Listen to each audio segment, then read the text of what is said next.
काफ़ी दिनों पहले जब मैं आपको एनवायरनमेंट पढ़ा रहा था तो वहाँ एक बड़ा ही डिफ़िकल्ट टॉपिक था एनवायरमेंटल कन्वेंशंस।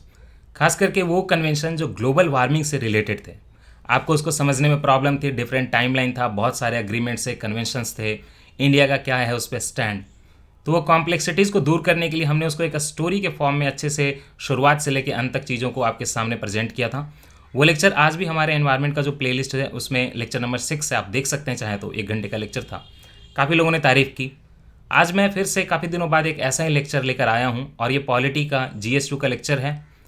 इस टॉपिक के बारे में लक्ष्मीकांत में बहुत इन्फॉर्मेशन नहीं है, तो कल को अगर आपको मेंस में ये आ जाता है, ऐसे में आ जाता है, तो आप लक्ष्मीकांत से कंटेंट नहीं निकाल सकते।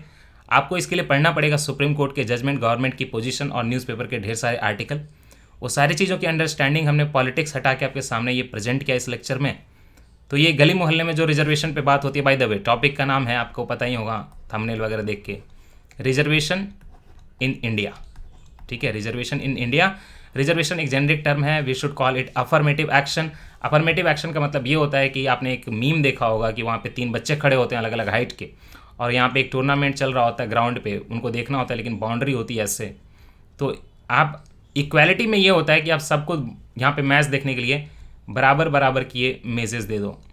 लेकिन ये इक्वालिटी है, अगर मान लीजिए 4 साल का बच्चा है तो उसकी हाइट यहाँ तक रहेगी, जो 6 साल का बच्चा है वो यहाँ तक पहुँचेगा, और जो एक बड़ा है 12-15 साल का बच्चा है वो आराम से इस पर देख लेगा। तो आपने तो इक्वालिटी दे दी, सबको बराबर चीज़ें दे दी, लेकिन आप देखिए व्यू दोनों के बराबर नहीं आए। लेकिन अगर आप ऐसा करो कि जो छोटा वाला है उसको यहाँ तक पहुँचा दो ताकि वो भी मैच देख सके, जो बीच वाला है उसको थोड़ा सा पहुँचा के यहाँ पहुँचा दो, और बड़े वाले को हल्की सी मदद दे दो कि वो भी मैच देख सके, और तीनों का जो है व्यू मैच के लिए आ जाए। इसको बोलते हैं अफर्मेटिव एक्शन, जहाँ पे आप जो है लाइक को अलाइक ट्रीट करते हो और अनइक्वल को जो है वहाँ पे आप अफर्मेटिव एक्शन देते हो। तो यही होता है। इसी सारी चीज़ों का डिस्कशन करेंगे। देखिए टॉपिक डिफिकल्ट क्यों बन जाता है, क्योंकि इस टॉपिक में आपको हल्की सी अंडरस्टैंडिंग आर्टिकल 14 की होनी चाहिए। आर्टिकल 15-16 में आपके रिजर्वेशन ही है, एक है एजुकेशनल के लिए और एक है जॉब के लिए। तो ये सारी कॉम्प्लेक्सिटीज़ उसमें कई बार अमेंडमेंट की गई हैं, और हर अमेंडमेंट जो है सुप्रीम कोर्ट के डिसीजन के किसी न किसी तरह से उसको निगेट करने के लिए, उसको नलीफाई करने के लिए किया गया है। खास करके ये अमेंडमेंट जो 1995 से 2000 तक हुए हैं, वो सारे अमेंडमेंट आपको जानने की ज़रूरत है। इसी बीच में मंडल कमीशन की बात आती है, काफ़ी पुरानी चीज़ है, 1970s की, आज भी रेलिवेंट है। कैसे मंडल कमीशन आया तो इंदिरा स्वामी केस आता है, और उसका EWS के रिजर्वेशन में बहुत हंगामा हुआ कि भाई 50% का बैरियर है तो आप EWS रिजर्वेशन कैसे दे रहे हो। फिर अभी चल रहा है एक नागराज केस है रिलेटेड रिजर्वेशन इन प्रमोशन से। अब यहाँ पे बहुत लोग कंफ्यूज होते हैं कि भाई क्या बात हो रही है, क्यों कोर्ट ऐसा कर रहा है, स्टेट्स को क्यों प्रॉब्लम है। तो रिजर्वेशन इन प्रमोशन समझेंगे। रिजर्वेशन इन प्रमोशन समझेंगे तो एक टर्म है कंसिक्वेंशियल सीनियरिटी, इसमें बहुत लोगों को कन्फ्यूजन होता है, तो वो मैं आपको समझाऊंगा कि कंसिक्वेंशियल सीनियरिटी क्या होती है। उसमें फिर रिजर्वेशन जो है SC ST कम्युनिटी के लिए उसमें कैरी फॉरवर्ड रूल होता है। कैरी फॉरवर्ड रूल और कैचअप रूल क्या होता है, मैं ये आपको बताऊंगा। सारी चीज़ें जो कॉन्स्टिट्यूशन में है वो सारी चीज़ें बताऊंगा मैं। आर्टिकल 335 भी पढ़ाऊंगा, 340 भी पढ़ाऊंगा, सब कुछ पढ़ाऊंगा आपको। और साथ ही साथ जो रिसेंट EWS का रिजर्वेशन है उसके जो कॉन्स्टिट्यूशनल अमेंडमेंट किया गया और उस पर क्या लोगों के एतराज़ हैं या क्या लोग सपोर्ट में, उन चीज़ों को भी समझाऊंगा। और आपको एक ओवरऑल मेंस में आंसर लिखने के लिए इसके फेवर और डिसफेवर में जो पॉइंट बनेंगे वो भी बताऊंगा। और OBC का रिजर्वेशन का इशू, जाट का क्यों डिमांड है, कैसा डिमांड है, उस पर सुप्रीम कोर्ट ने क्या बोला है, ये सारी चीज़ों की अंडरस्टैंडिंग करेंगे। अगर आप इसको अलग अलग पढ़ेंगे तो क्या होगा कि ये सारा जो है फर्स्ट अप हो जाएगा, मिक्स हो जाएगा, आप बिल्कुल ऐसे दिमाग में ऐसे तार बन जाएंगे और आप रिलेशन नहीं कर पाओगे। लेकिन अच्छे से उसको स्टोरी के फॉर्म में शुरुआत से लेकर एक बार अंत में समझ ले इस लेक्चर में, 1 घंटे के लेक्चर में, लंबा चलेगा लेक्चर, तो उसके बाद आपको सारी चीज़ों की अंडरस्टैंडिंग हो जाएगी और रिजर्वेशन को कभी नहीं भूलोगे एक UPSC एस्पिरेंट, एक गवर्नमेंट जॉब के एस्पिरेंट के कॉन्टेक्स्ट में। चलिए लेक्चर की शुरुआत करते हैं। मैं कहानी की शुरुआत करता हूँ। सबसे पहले ये शुरुआत करते हैं कि ये अफर्मेटिव एक्शन क्या होता है। इसको लिखते हैं इंग्लिश में ऐसे, अफर्मेटिव। ये अफर्मेटिव एक्शन होता क्या है इसको समझने की कोशिश करिए एक टेक्निकल टर्म में। अफर्मेटिव एक्शन वो एक्शन होते हैं, it is a set of anti discrimination measure. आपको पता है एक हिस्टोरियल डिस्क्रिमिनेशन इंडिया में हुआ है, तो this is against discrimination, anti discrimination action. और उसका पर्पस ये है कि to provide access to preferred positions in society for members of groups जो कि अदरवाइज उससे एक्सक्लूडेड थे या इनएडिकेटली रिप्रेजेंटेड थे। एक होता है एक्सक्लूजन, जिसमें आपको कोई जगह ही नहीं है। आप कह सकते हैं कि जैसे टेम्पल्स वगैरह में, हालांकि टेम्पल गवर्नमेंट की बॉडी नहीं है तो वो रेलिवेंट नहीं है बहुत वो डिस्कशन, लेकिन टेम्पल्स वगैरह में आज को गवर्नमेंट जॉब में तो आप जानते हो डिस्क्रिमिनेशन कर ही नहीं सकते, तो ऐसा एग्जाम्पल आएगा ही नहीं। टेम्पल में छोटे कास्ट के लोग जिनको माना जाता है सोसाइटी में, SC ST वगैरह को एक्सक्लूजन रहता है, काइंड ऑफ ब्राह्मणिकल सिस्टम है, पुजारी वही होंगे। 1-2 जगह ऐसा हुआ है कि SC से भी बने हैं पुजारी, लेकिन ऐसा रेयर है। तो तो इसको बोलते हैं एक्सक्लूजन। और एक होता है इनएडिकेट रिप्रेजेंटेशन। इनएडिकेट रिप्रेजेंटेशन ये है कि हमारी मान लीजिए सोसाइटी में पॉपुलेशन है एससी कम्युनिटी की 27%, लेकिन जब आप उनको गवर्नमेंट जॉब में या फिर इंस्टीट्यूट में देखोगे पढ़ाई के, तो वहाँ पे उनको आपका परसेंटेज मिलेगा 4%, 5%। ये होता है इनएडिकेट रिप्रेजेंटेशन। इस खाई को दूर करने के लिए और एक्सक्लूजन को मिटाने के लिए जो एक्शन लिया जाता है स्टेट के द्वारा, उसको अफर्मेटिव एक्शन बोलते हैं। और आइडिया वही है कि सोसाइटी को चेंज करना है, सोशल कंपोजिशन करना है, और जो एलिट पोजीशन बनी हुई है उसको ख़त्म करके सारे लोगों को एक इक्वल डिस्ट्रीब्यूशन का मौका देना है। बट रिजर्वेशन का पर्पस जो है इक्वालिटी इन अपॉर्चुनिटी है, इक्वालिटी इन आउटकम नहीं है, ऐसा सुप्रीम कोर्ट ने बोला है। इक्वालिटी इन अपॉर्चुनिटी वो होती है कि मैच देखने के लिए जो मैंने अभी कोर्ट बनाया तो तीनों बच्चे देख रहे थे, वो इक्वालिटी ऑफ अपॉर्चुनिटी थी, लेकिन आपने अपॉर्चुनिटी दे दिया, उसके बाद वो मैच को देखें कितना ना देखें वो आउटकम है। उस पर कोर्ट का कहना है कि ये गवर्नमेंट की जिम्मेदारी नहीं है और उसका आउटकम क्या आएगा। फॉर एग्जाम्पल रिजर्वेशन देंगे जॉब में, लेकिन कोर्ट का कहना है कि जॉब में रिजर्वेशन देने के बाद वो कंसिक्वेंशियल सीनियरिटी वगैरह जो है वो एक आउटकम का इक्वालिटी का बात करता है, तो वहाँ पे हम नहीं देखेंगे। हम तो अपॉर्चुनिटी की बात करेंगे कि एंट्री करा दें, उसके बाद देखेंगे प्रमोशन किसका कैसे होता है। खैर उसके डिटेल में भी जाएंगे प्रमोशन वाले इशू में। तो ये होता है अफर्मेटिव एक्शन। अब यहीं पे थोड़ा आर्गुमेंट कर लेते हैं कि ये अफर्मेटिव एक्शन के बारे में अगर आए, आपको आंसर लिखने के लिए आए, तो उसके प्लस और माइनस क्या हैं। तो हम देखेंगे एक तरफ आर्गुमेंट इन फेवर और एक तरफ देखेंगे आर्गुमेंट अगेंस्ट। अफर्मेटिव एक्शन की बात कर रहा हूँ, अफर्मेटिव एक्शन की बात कर रहा हूँ। तो आर्गुमेंट इन फेवर क्या है। देखिए अगर आपको नोट्स बनाने तो आप नोट्स बना लीजिए, और मैं रिक्वेस्ट करूँगा कि कोई अगर इस लेक्चर के पूरे नोट्स बना लें तो उसको बना के स्कैन करके कैम स्कैनर वगैरह में और मुझे सेंड कर दें टेलीग्राम पे, डेली मुंबई पे, DELHIMUMBAI, ये मेरी पर्सनल आईडी है टेलीग्राम पे, @ लगा लीजिएगा, सर्च करिएगा आ जाएगा डेली मुंबई। वहाँ पे चाहें तो आप मुझे स्कैन करके भेज सकते हैं। मैं अपना ऑफिशियल चैनल पे इसको शेयर कर दूंगा जो कि अभिनव सिंह ऑफिशियल है। वहाँ पे अभिनव सिंह में ABHINAW है, बाकी सिंह ऑफिशियल है, आप उसको ज्वाइन भी कर सकते हैं। वहाँ पे जब पोस्ट हो जाएगा तो आप डाउनलोड कर सकते हैं, कोई ना कोई तो भेजेगा।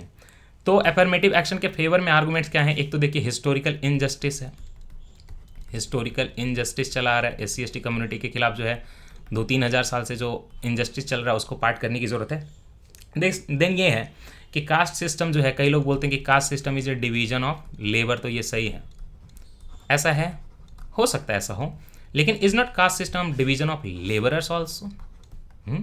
आप कहाँ पुजारी और SC में आप जो है लेबर का डिवीजन कर रहे हो, तो लेबर का डिवीजन कर रहा हो ना, कम्युनिटी में लोगों का डिवीजन कर रहा हो, तो ये दूसरा पॉइंट हुआ। तीसरा पॉइंट ये है कि नॉर्मल प्रोसेस जो है डेवलपमेंट का आप धीरे धीरे जो करना कोशिश करेंगे, जो ट्रिकल डाउन इफेक्ट होता है उससे बहुत टाइम लगेगा। आपको ज़रूरत है कि जल्दी से चीज़ों को करें और जो मार्जिनलाइज सोसाइटी है वो जल्दी से ग्रो करे। एक सोसाइटी अपना स्ट्रक्चर चेंज करे और वहाँ पे लोअर स्ट्रेटा के जो लोग हैं ऊपर स्ट्रेटा में आने की जो चीज़ होती है उसको हम लोग सोशल मोबिलिटी बोलते हैं।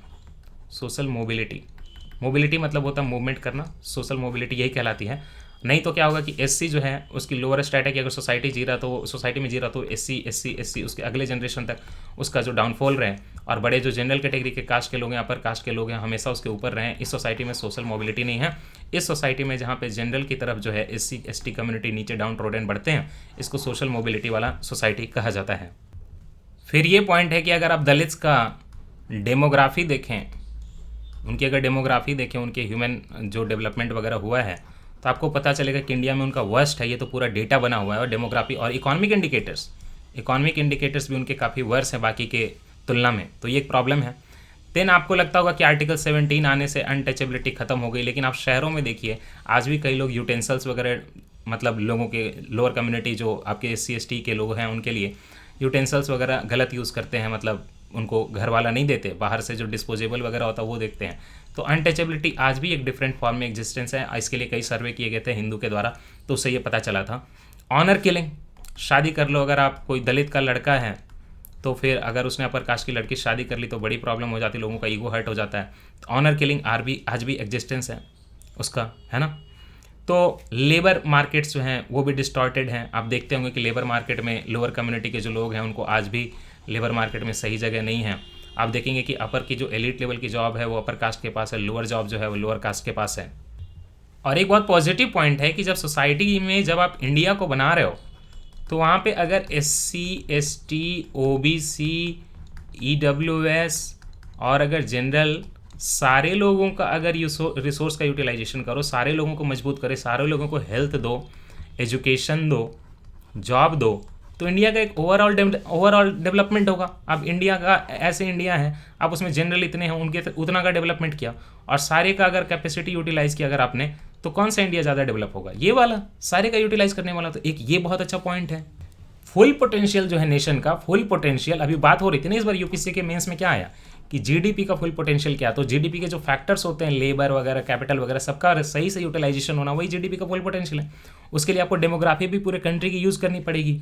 तो कंट्री का फुल पोटेंशियल लाने के लिए ज़रूरी है कि आप अफर्मेटिव एक्शन दें। तो ये तो इसके पॉजिटिव पॉइंट है, लेकिन कुछ पॉइंट्स अगेंस्ट भी हैं, वो भी सुन लीजिए। पहला पॉइंट ये है कि ये तो पहले जो डिस्क्रिमिनेशन हो रहा था उसको एक नया तरह का डिस्क्रिमिनेशन दे रहा हो।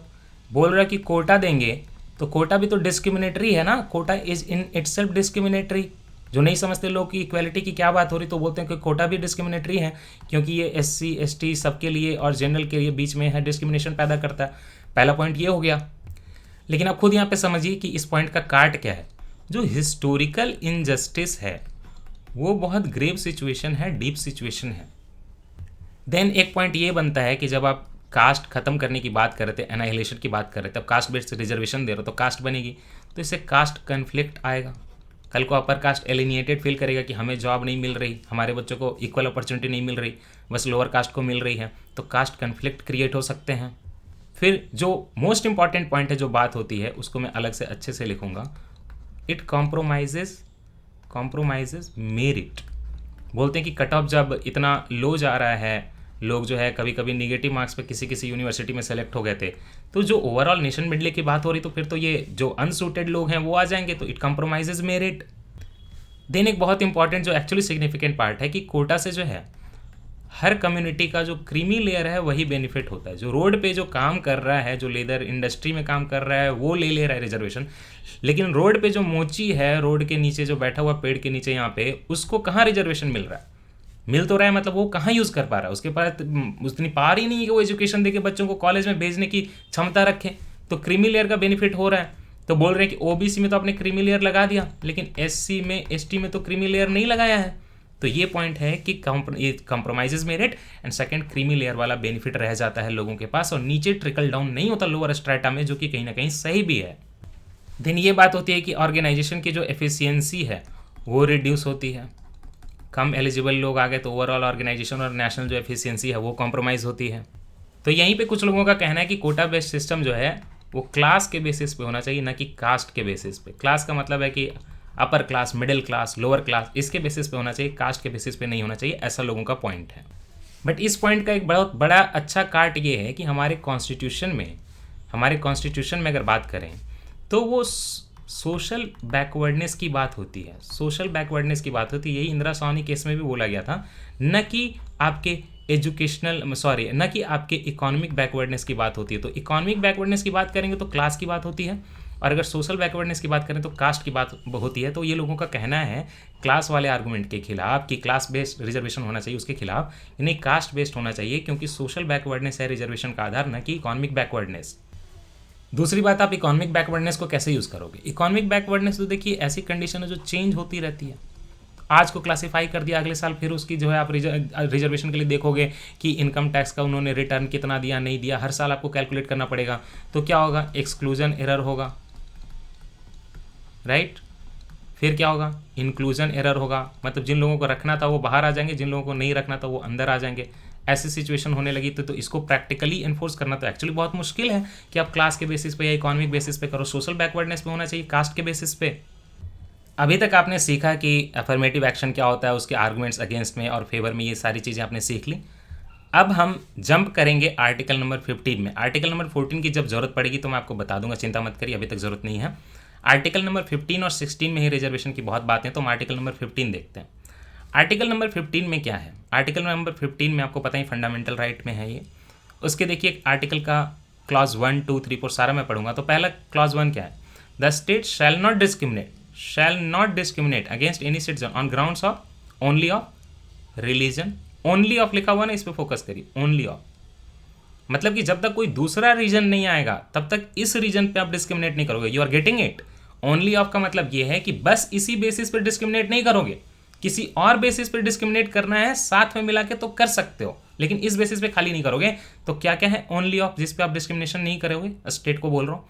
रिलीजन के बेसिस पे नहीं डिस्क्रिमिनेट करोगे बस, रेस के बेसिस पे नहीं करोगे, कास्ट के बेसिस पे नहीं करोगे। देख रहे हैं आप यहाँ पे ये भी लिखा हुआ है, रिलीजन, रेस, कास्ट, सेक्स, मतलब जेंडर, जेंडर नहीं बोलना चाहिए, सेक्स ही बोलना चाहिए, बचपन से होता है वही, आजकल तो हालांकि थर्ड जेंडर का भी कॉन्सेप्ट है तो वो भी देखना। खैर, religion, race, caste, sex, place of birth और एनी ऑफ देम, ठीक है, only on the basis of this आप डिस्क्रिमिनेट नहीं करोगे।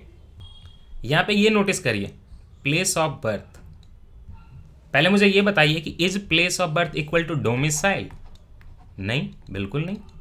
डोमिसाइल आप अपनी ज़िंदगी में कहीं जाके रह सकते हैं लॉन्ग टाइम, हो सकता है कि वहाँ का स्टेट के प्रोविजन में आपको डोमिसाइल मिल जाए, स्थानीय निवासी, है ना। लेकिन place of birth is not equal to domicile, ये यहाँ पे कॉन्सेप्ट क्लियर कर लीजिए। तो आपके दिमाग में यहाँ पे आ रहा होगा कि भाई जब हम बिहार के हैं और हम यूपी एग्ज़ाम देने जाते हैं तो हमारा यहाँ पे प्लेस ऑफ बर्थ मान लीजिए बिहार में है, फिर भी हम यूपी का एग्ज़ाम कैसे दे रहे हैं? हमें स्टेट क्यों नहीं डिस्क्रिमिनेट कर रहा है? यूपी क्या, सारे स्टेट के खुले हुए हैं, बस आपको लैंग्वेज का पेपर क्वालिफाई करना है अलग से जाके, सबका अपना प्रोविज़न बना हुआ है। तो जब प्लेस ऑफ बर्थ आपका बिहार में है तो यूपी क्यों नहीं डिस्क्रिमिनेट कर पाता? यूपी क्यों आपको वहाँ पे टॉपर बनवा रहा है, मतलब मौका दे रहा बनने का कम से कम यूपी? इसका एक कारण है, देखिए मैंने यहाँ पे बोला place of birth. Now place of birth is not equal to domicile, right. ठीक, यहाँ तक तो कॉन्सेप्ट क्लियर है कि प्लेस ऑफ बर्थ जहाँ पे आप पैदा हुए हो वो डोमिसाइल नहीं है। तो इस आर्टिकल को अगर आप खाली देखोगे तो आपको लगेगा कि यार प्लेस ऑफ बर्थ के बेसिस पे डिस्क्रिमिनेशन नहीं हो सकता। अब आप कुछ यहाँ पे याद करिए एजुकेशनल इंस्टीट्यूशंस को, वहाँ पे आपको प्लेस ऑफ बर्थ पे डिस्क्रिमिनेशन दिखता है कि नहीं दिखता? आपको दूसरे स्टेट का, सारे का स्टेट का खुला रहता है क्या? आप बिहार के हो तो झारखंड का सारा एंट्रेंस हर जगह का दे सकते हो गवर्नमेंट कॉलेज का? नहीं ना, नहीं दे सकते, वो डोमिसाइल की बात होती है।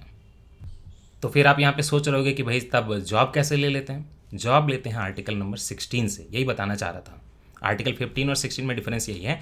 आर्टिकल 15 में आपको बस इतना बोला गया कि प्लेस ऑफ बर्थ के हिसाब से आप डिस्क्रिमिनेट नहीं कर सकते, लेकिन डोमिसाइल के हिसाब से डिस्क्रिमिनेट कर सकते हो, राइट। मैंने बोला ना दोनों इक्वल नहीं है, तो डोमिसाइल के हिसाब से आप एजुकेशनल इंस्टीट्यूशन में एडमिशन वगैरह रोक सकते हो। लेकिन because of this article why can not you stop this job में, है ना, पब्लिक एम्प्लॉयमेंट में क्यों नहीं रोक सकते? उसका आंसर है आपके आर्टिकल 16 में। तो चलिए हम आर्टिकल 16 एक बार देखते हैं। आर्टिकल 16 में देखिए क्या लिखा हुआ है। आर्टिकल 16 में ये लिखा हुआ है, there shall be equality of opportunity for all citizen in matters relating to employment और appointment to any office under the state. और यहाँ पे डिस्क्रिमिनेशन क्या करना है, क्या नहीं करना? No citizen shall on grounds only of religion, race, caste, sex, descent भी है यहाँ पे, प्लेस ऑफ बर्थ। देखिए इसीलिए यहाँ पे एम्प्लॉयमेंट में भी डिस्क्रिमिनेशन नहीं कर पाते, जबकि एजुकेशनल इंस्टीट्यूशन में तो आर्टिकल 15 के हिसाब से डिस्क्रिमिनेशन कर पा रहे थे, क्योंकि वहाँ पे प्लेस ऑफ बर्थ पे डिस्क्रिमिनेशन की बात नहीं थी। लेकिन डोमिसाइल तो हो सकता है, तो डोमिसाइल का क्लॉज लग जाता है। लेकिन ये डोमिसाइल का क्लॉज यहाँ पे क्यों नहीं लगता? क्योंकि यहाँ पे देखिए लिखा हुआ साफ साफ, प्लेस ऑफ बर्थ ही बस नहीं है, रेसिडेंस और any of them. Now residence is equal to your domicile. इसलिए एजुकेशनल इंस्टीट्यूशन में आप एडमिशन में डिस्क्रिमिनेट कर सकते हो डोमिसाइल के बेसिस पे, राइट। लेकिन एम्प्लॉयमेंट में आप डिस्क्रिमिनेट नहीं कर सकते डोमिसाइल के बेसिस पे, क्योंकि साफ साफ लिखा हुआ यहाँ पे प्लेस ऑफ बर्थ के अलावा रेसिडेंस पे भी आप डिस्क्रिमिनेट नहीं कर सकते, इनएलिजिबल नहीं बना सकते। और यही कारण है कि आप बिहार के होके भी आप यूपी, एमपी, छत्तीसगढ़, तेलंगाना सबके जाके चाहो तो आप एंट्रेंस दे सकते हो। तो पब्लिक सर्विसेज पे समझ गया, पब्लिक सर्विसेज खोलनी पड़ती हैं, लेकिन एजुकेशनल इंस्टीट्यूशंस जो स्टेट चला रहा है वहाँ पे डोमिसाइल का प्रोविज़न डाल के वो बाहर के लोगों को रोक सकता है। नाउ सी आपने आर्टिकल 1 देख लिया, ये तो स्टेट के खिलाफ है। सेकेंड आर्टिकल जो है वो पब्लिक और प्राइवेट दोनों के खिलाफ काम करता है। यहाँ पे क्या लिखा हुआ, no citizen shall be discriminated on ground of religion, race, caste, sex, place of birth और एनी ऑफ देम। कोई भी उसको डिसेबिलिटी, लायबिलिटी, रेस्ट्रिक्शन, कंडीशन नहीं लगाई जाएगी in with regard to access to shop. मतलब अगर आप कल एक शॉप खोल के बोलते हो कि मैं यहाँ पे हिंदू को नहीं आने दूंगा, मुस्लिम को नहीं आने दूंगा, इस रेस के इंसान को नहीं आने दूंगा, कास्ट के बेसिस पे नहीं आने दूंगा, तो भले आपका वो प्राइवेट प्रॉपर्टी आपका शॉप, लेकिन आप ऐसा नहीं कर सकते, राइट, नहीं कर सकते, क्योंकि वो पब्लिक नेचर का आपने बनाया हुआ है। पब्लिक रेस्टोरेंट जो सबके लिए खुला हुआ है, hotels and place of public entertainment, यहाँ पे आप लोगों को इस बेसिस पे नहीं रोक सकते, और इसके लिए वो गवर्नमेंट बॉडी होने की जरूरत नहीं है, प्राइवेट का भी। Second, the use of wells, tanks, bathing ghats, roads and places of public resort maintained wholly और partly out of state funds और dedicated to use of the general public. अगर सरकार कोई रोड बनवा रही है, बाथिंग घाट बनवा रही है, टैंक बनवा रही है, वेल बनवा रही है, प्लेसेज ऑफ रिसोर्ट बनवा रही है, तो वहाँ पे आप religion, race, caste, sex, place of birth के आधार पर डिस्क्रिमिनेशन नहीं कर सकते। व्हाट डज दैट मीन कि अगर आपके घर में अगर कोई कुआं है, आपने प्राइवेट बनवाया है, घर में कोई नल बनवाया है, घर में कोई बाथरूम बनवाया है, तो वहाँ पे कोई आपको नहीं बोल सकता कि नहीं आपको इस रिलीजन के लोगों को लेना पड़ेगा। नहीं, आप वहाँ पे डिस्क्रिमिनेट कर सकते हो। ठीक है, ये स्टेट की बात है और ये प्राइवेट वाली बात है, लेकिन प्राइवेट में शॉप, पब्लिक रेस्टोरेंट, होटल्स और प्लेसेज ऑफ पब्लिक एंटरटेनमेंट की बात होगी। आर्टिकल नंबर 15 का आपका clause number 3, nothing in this article shall prevent the state from making any special provision for women and children. ठीक, यहाँ पे आपने क्या देखा, ये आपने सेक्स देखा ना, तो जेंडर के आधार पर आपको कोई डिस्क्रिमिनेशन नहीं करना था, लेकिन स्पेशल प्रोविजन अगर आपको वीमेन के लिए बनाने तो आर्टिकल 3 में लिखा हुआ है कि भले आपके इस आर्टिकल 1, 2, 3 किसी में, मतलब आर्टिकल नंबर 15 में कुछ भी लिखा हुआ हो, लेकिन वीमेन और चिल्ड्रन के लिए कोई अगर कॉन्स्टिट्यूशन में स्पेशल प्रोविजन बनाना है, कोई लॉ बनानी है, तो कोई दिक्कत नहीं आएगी। आप लोगों को, कई लोगों को कन्फ्यूजन हो जाएगा कि यहाँ पे वीमेन कोटा की बात हो रही है। नो, वीमेन कोटा की यहाँ बात नहीं हो रही, वीमेन कोटा की बात नहीं हो रही। कोई वेलफेयर स्कीम जो कि औरतों को अलग से मदद दे, वीमेन एंड चिल्ड्रन मिनिस्ट्री कोई बनाए उनके लिए स्कीम, तो वहाँ की बात हो रही है। This is not about affirmative action. अगर वीमेन के लिए अफर्मेटिव एक्शन आएगा तो आपके जो 16 नंबर का आर्टिकल मैं आपको पढ़ाने वाला हूँ उसके क्लॉज नंबर 4 से आएगा, न कि 15 के 3 से आएगा। This is about policies and all. Now come to the article, इसका जो 4 है उस पर आइए।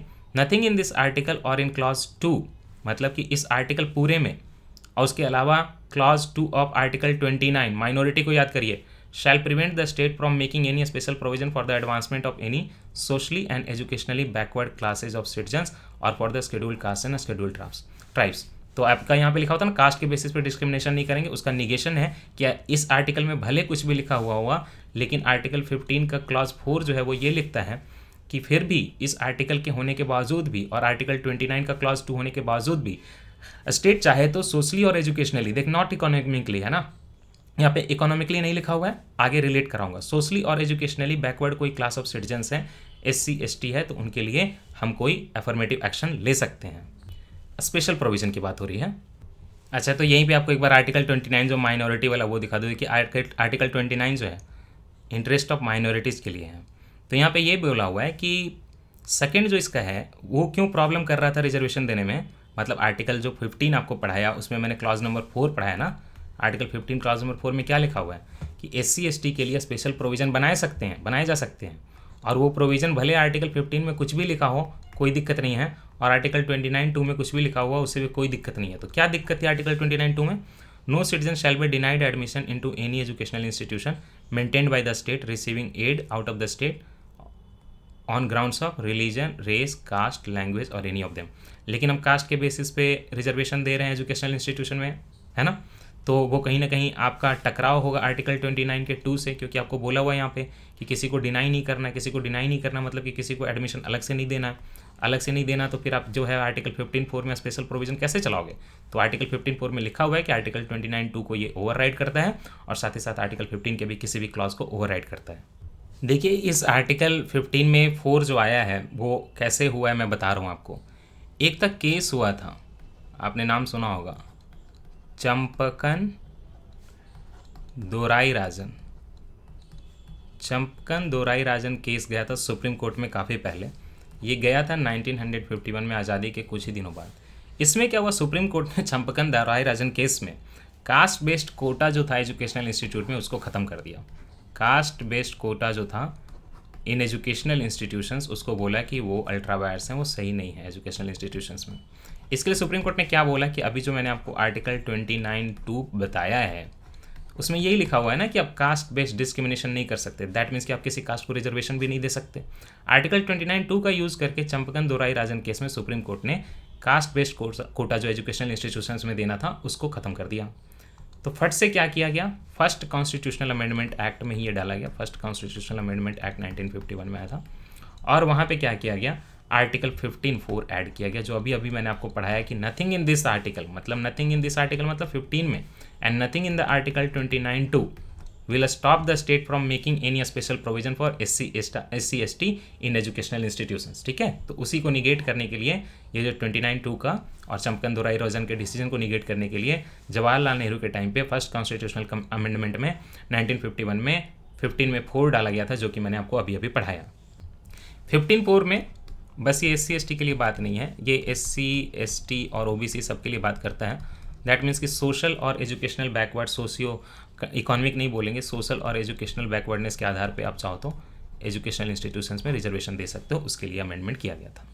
Now come to one point. अभी तो मैंने आपको बोला कि स्टेट एडेड जो एजुकेशनल इंस्टीट्यूशंस हैं या स्टेट के जो इंस्टीट्यूशंस हैं वहाँ पे आप आर्टिकल 15(4) का यूज़ करके कास्ट बेस्ड रिजर्वेशन वगैरह दे दोगे। लेकिन आप सोचिए कि अगर स्टेट बोले कि प्राइवेट या अनएडेड एजुकेशनल इंस्टीट्यूशंस में भी रिजर्वेशन होना चाहिए, कोटा होना चाहिए अनएडेड एजुकेशनल इंस्टीट्यूशंस में, तो क्या ये सही होगा? ये सही नहीं होगा, क्योंकि फिर जो आपका आर्टिकल है 14 राइट टू इक्वालिटी, जहाँ पे सबको इक्वालिटी मिलनी चाहिए, वो इक्वालिटी चली जाएगी, है ना। अनएडेड और प्राइवेट में देने पे तो वो इक्वालिटी चली जाएगी। साथ ही साथ ये मतलब कि आर्टिकल 14 को वायलेट करता है और साथ ही साथ ये आर्टिकल 91G को भी वायलेट करता है। ये कैसे? 91 बोल दिया मैंने, 19(1)G। ये 19(1)G को कैसे वायलेट करता है? 19(1)G के बहुत सिंपल वर्ड्स हैं, एक मिनट, बहुत सिंपल वर्ड हैं, और वो वर्ड ये हैं कि स्टेट जो फ्रीडम की बात हो रही थी, है ना, आर्टिकल 19 में फ्रीडम की बात हो रही है, टू प्रैक्टाइज एनी प्रोफेशन और to carry any occupation, trade और बिजनेस। लेकिन जब अगर कोई बिजनेस कर रहा है, ऑक्यूपेशन कर रहा है, ट्रेड कर रहा है, प्रोफेशन कर रहा है, वो प्राइवेट इंस्टीट्यूशन चला रहा है, प्राइवेट बॉडीज़, और वहाँ पे भी अगर स्टेट रिजर्वेशन लगा दे तो उसका फ्रीडम तो कर्टेल हो गया। तो बोला जाता है कि अगर आप स्टेट अगर अनएडेड एजुकेशनल इंस्टीट्यूट या प्राइवेट एजुकेशनल इंस्टीट्यूट में रिजर्वेशन दे दे तो that will violate article 14 right to equality and article 19(1) का G, that is right to freedom of trade, business, occupation, profession, इन सब चीज़ों के लिए। तो फिर क्या हुआ? एक केस हुआ, इसको बोलते हैं PA Inamdar case. PA Inamdar case, ये केस रिसेंटली 2005 में ही आया था। यहाँ पे सुप्रीम कोर्ट ने क्या किया, कोटा का इम्पोजिशन जो है प्राइवेट अनएडेड एजुकेशनल इंस्टीट्यूशंस में, याद रखिएगा, प्राइवेट अनएडेड एजुकेशनल इंस्टीट्यूशंस में जो कोटा था, सुप्रीम कोर्ट ने उसको स्ट्रक डाउन कर दिया। बोला कि ये क्या है, आर्टिकल 14 के खिलाफ है और साथ ही साथ आर्टिकल 19(1) और G उसका जो सब क्लॉज है उसके खिलाफ है। तो क्या गवर्नमेंट मानेगी? मैंने बोला ना, गवर्नमेंट ने 1995 से 2005 तक सारे अमेंडमेंट यही सोच के किए हैं। हालांकि तो जवाहरलाल नेहरू ने भी किया था, बाकी यही सोच के किए हैं कि जैसे जैसे कोर्ट का जजमेंट आए उसको निगेट करना है, रिजर्वेशन देना है। तब किया गया कॉन्स्टिट्यूशनल अमेंडमेंट जो है वो डाला गया आर्टिकल 15 में 5। आर्टिकल देखिए, आर्टिकल 15 में 1 तो पहले था, 2 पहले था, 3 तक मैंने पढ़ा दिया था, 4 मैंने आपको बताया कि कैसे जवाहरलाल नेहरू के टाइम पे फर्स्ट वाले से आया था ताकि एजुकेशनल इंस्टीट्यूशंस में भी रिजर्वेशन दिया जा सके, राइट, आर्टिकल 29(2) को निगेट करने के लिए। व्हाट अबाउट दिस आर्टिकल 15(5), ये क्यों ऐड किया गया? ये इसलिए ऐड किया गया कि ताकि government unaided private educational institutions में भी रिजर्वेशन दे सके, कोटा दे सके, except minority educational institutions. Except minority educational institutions यहाँ पे अलाउड नहीं हैं, यहाँ पे अलाउड नहीं है। हालांकि राइट टू एजुकेशन में कुछ कुछ कन्फ्लिक्ट होता है, लेकिन वो यहाँ आपको नहीं जानना है। आर्टिकल 15(5) में ये ऐड किया गया कि अनएडेड एजुकेशनल इंस्टीट्यूशंस में भी स्टेट चाहे तो कोटा दे सकती है, लेकिन माइनॉरिटी एजुकेशनल इंस्टीट्यूशंस को छोड़ के।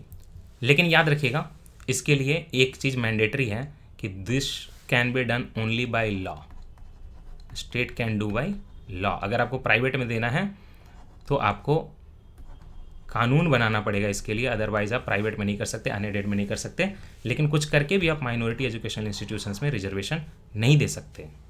तो चलिए आइए अब आर्टिकल 15 के 5 नंबर पे आर्टिकल पे जो मैंने आपको बताया कि जो कि बाद में ऐड किया गया आपके दोराई राजन के बाद, आर्टिकल 15 का 5, नथिंग इन दिस आर्टिकल और in sub clause G of clause 1 of article 19। मैंने क्या बोला था, कोर्ट ने क्या बोला कि आर्टिकल 19(1)G के खिलाफ है, राइट। तो ये देखिए बोला, नथिंग इन दिस आर्टिकल और in sub clause G of article 1 of 19 shall prevent the state from making any special provision by law. कानून बनाना पड़ेगा by law for the advancement of any socially and educationally backward classes of citizens for the scheduled caste और scheduled tribes, है ना। Scheduled educationally backward, जो आपके educationally backward जो citizens हैं सोशली और एजुकेशनली, तो इसमें आपका ओबीसी वगैरह भी आ जाएगा, साथ ही साथ SC ST, so far such provisions relate to their admission to education institutions including private educational institutions whether aided or unaided by the state other than minority educational institutions, जो कि आर्टिकल 3 के 1 में referred है। तो minority में तो नहीं लगेगा, लेकिन बाकी प्राइवेट में कर दिया। आप यहाँ देख रहे हैं एक चीज़, लेकिन to educational institutions including private, that means कि स्टेट वाला भी यहीं पे अब मेंशन्ड है, पब्लिक वाला इंस्टीट्यूशंस का यही मेंशन्ड है, और लॉ तो यूज़ हो रहा है दोनों के लिए। दैट मीन्स कि अगर आपको रिजर्वेशन देना है एजुकेशनल इंस्टीट्यूशंस में, तो इसके लिए चाहे प्राइवेट हो या पब्लिक हो, आपको कानून बना के रिजर्वेशन देना पड़ेगा एजुकेशनल इंस्टीट्यूशंस में। ऐसा होता है क्या? यस, ऐसा बिल्कुल होता है, लेकिन जॉब में ऐसी कंडीशन नहीं है। जॉब में गवर्नमेंट ऑर्डर से हो जाता है। जैसे मान लीजिए कि आईआईटी में, आईआईएम में रिजर्वेशन की बात होगी तो कानून बनाना पड़ेगा। यस, कानून बनाना पड़ेगा कोई भी हायर एजुकेशनल इंस्टीट्यूशंस में, ठीक है। तो अगर ओबीसी को जब दिया गया था, 2006 में दिया गया था ओबीसी को यहाँ पे एजुकेशनल इंस्टीट्यूशंस में, तो उसके लिए कानून बनाया गया था। यस, लॉ बनाया गया था। यस, ठीक। मैंने अभी आपको दुराई राजन बोल दिया ना? नहीं, आर्टिकल 15 का जो 4 आया था वो आया था आपका दुराई राजन केस के कारण, और आर्टिकल 15 में जो 5 आया, जो कि अभी अभी पढ़ाया है, ये आया है आपके इनामदार केस के कारण। अभी तक आपने जो अफर्मेटिव एक्शन है वो पूरा एजुकेशनल इंस्टीट्यूशंस में कैसे कैसे क्या किया गया आज तक सारा समझ लिया। ईडब्ल्यूएस वाला मैं लास्ट में घूम के फिर से ऐड करूँगा, तो चिंता मत करिए।